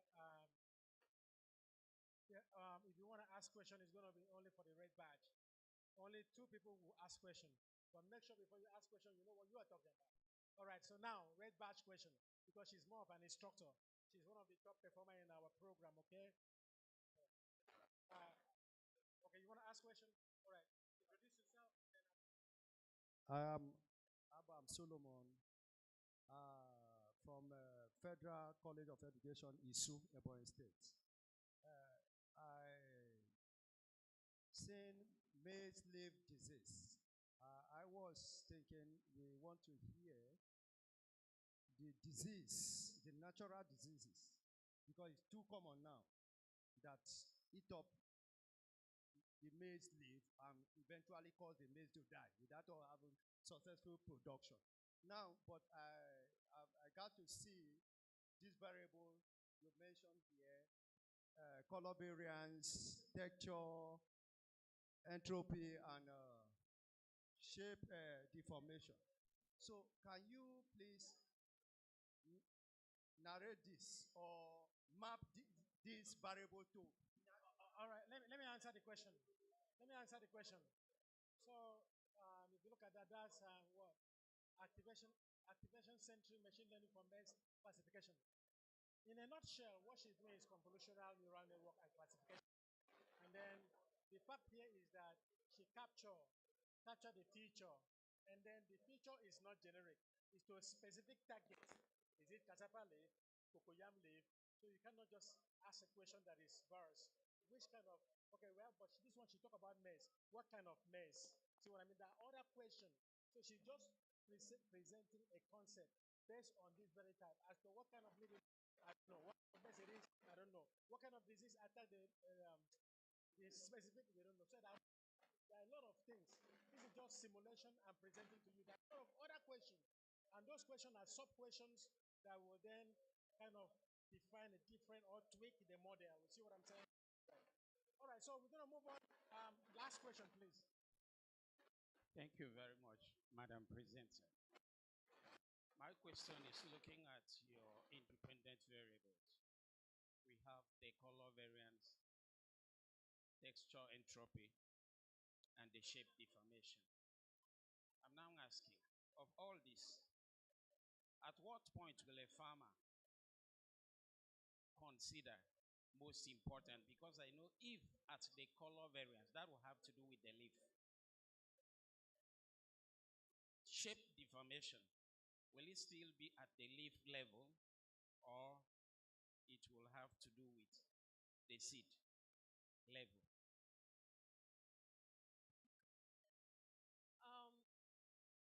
One of the major problems we are trying to tackle here is early detection, because the farmers doesn't detect the disease early enough.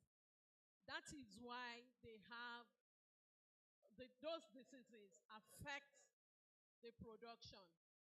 Now, what do they do naturally? They will start looking, inspecting the leaf to see if the color has started changing, if the leaves have started shrinking, or the shape of the leaf does not form the uniform yet. But now, with that field extraction that we have done, as time goes on, when the system is ready, the farmer will be educated on how to use it to detect early enough before it's going to spoil the production of the maize. Have I answered your question, sir? All right. Thank you so much. Mine is not a question. I want to address all of you because we have come to the end of this presentation. If you observe from the beginning to end, you see the group of people coming together to conduct what we call a research. But from that point to this point, this is the only place I saw where she mentioned interdisciplinary research. The computer is there, education is there, science is there, agri is there. In research, combined authors is more, it's more rewarded than single author, because combination of different knowledge, different ideas, different capacity, nobody can do it by himself alone.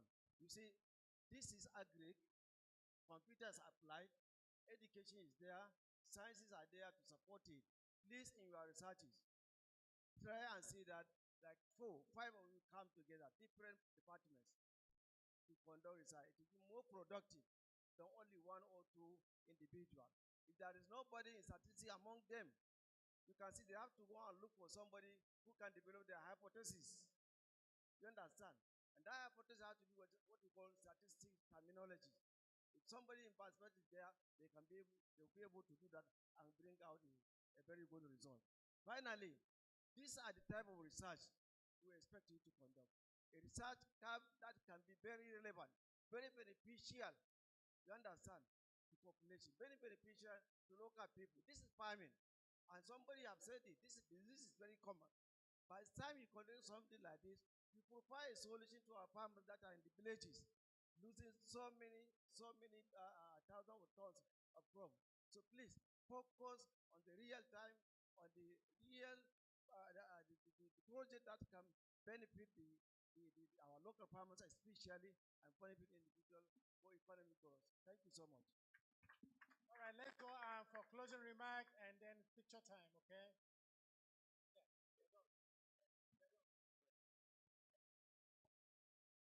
Thank you.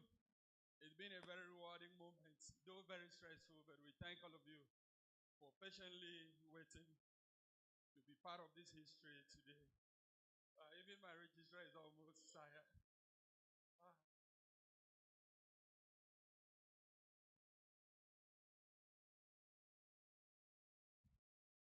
Please, kindly, please return to your seat. Let's wrap up. We appreciate the man, our son, a proud son, the consultant. The energy is massive. This energy is uncommon. Driving us. Yes. Please, we like to take a group photograph. Please. And after that, the acting registrar will give the vote of thanks and will depart here in few minutes. Management should come down, please. Here. What?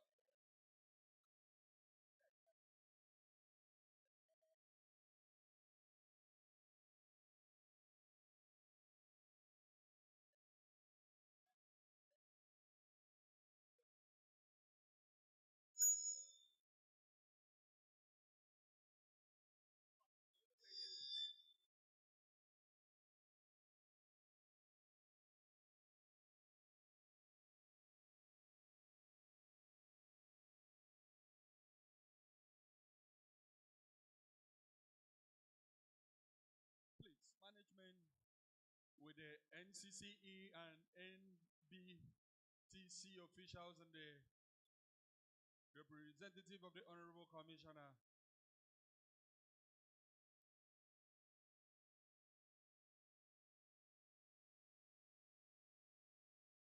The official photographer, okay, already on hand.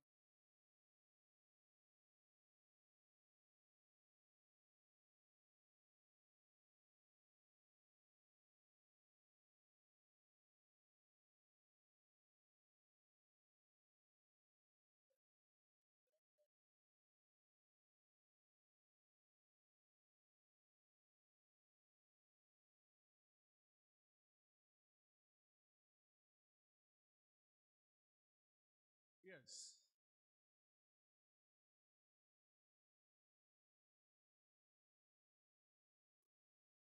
We are simply trying to get the best.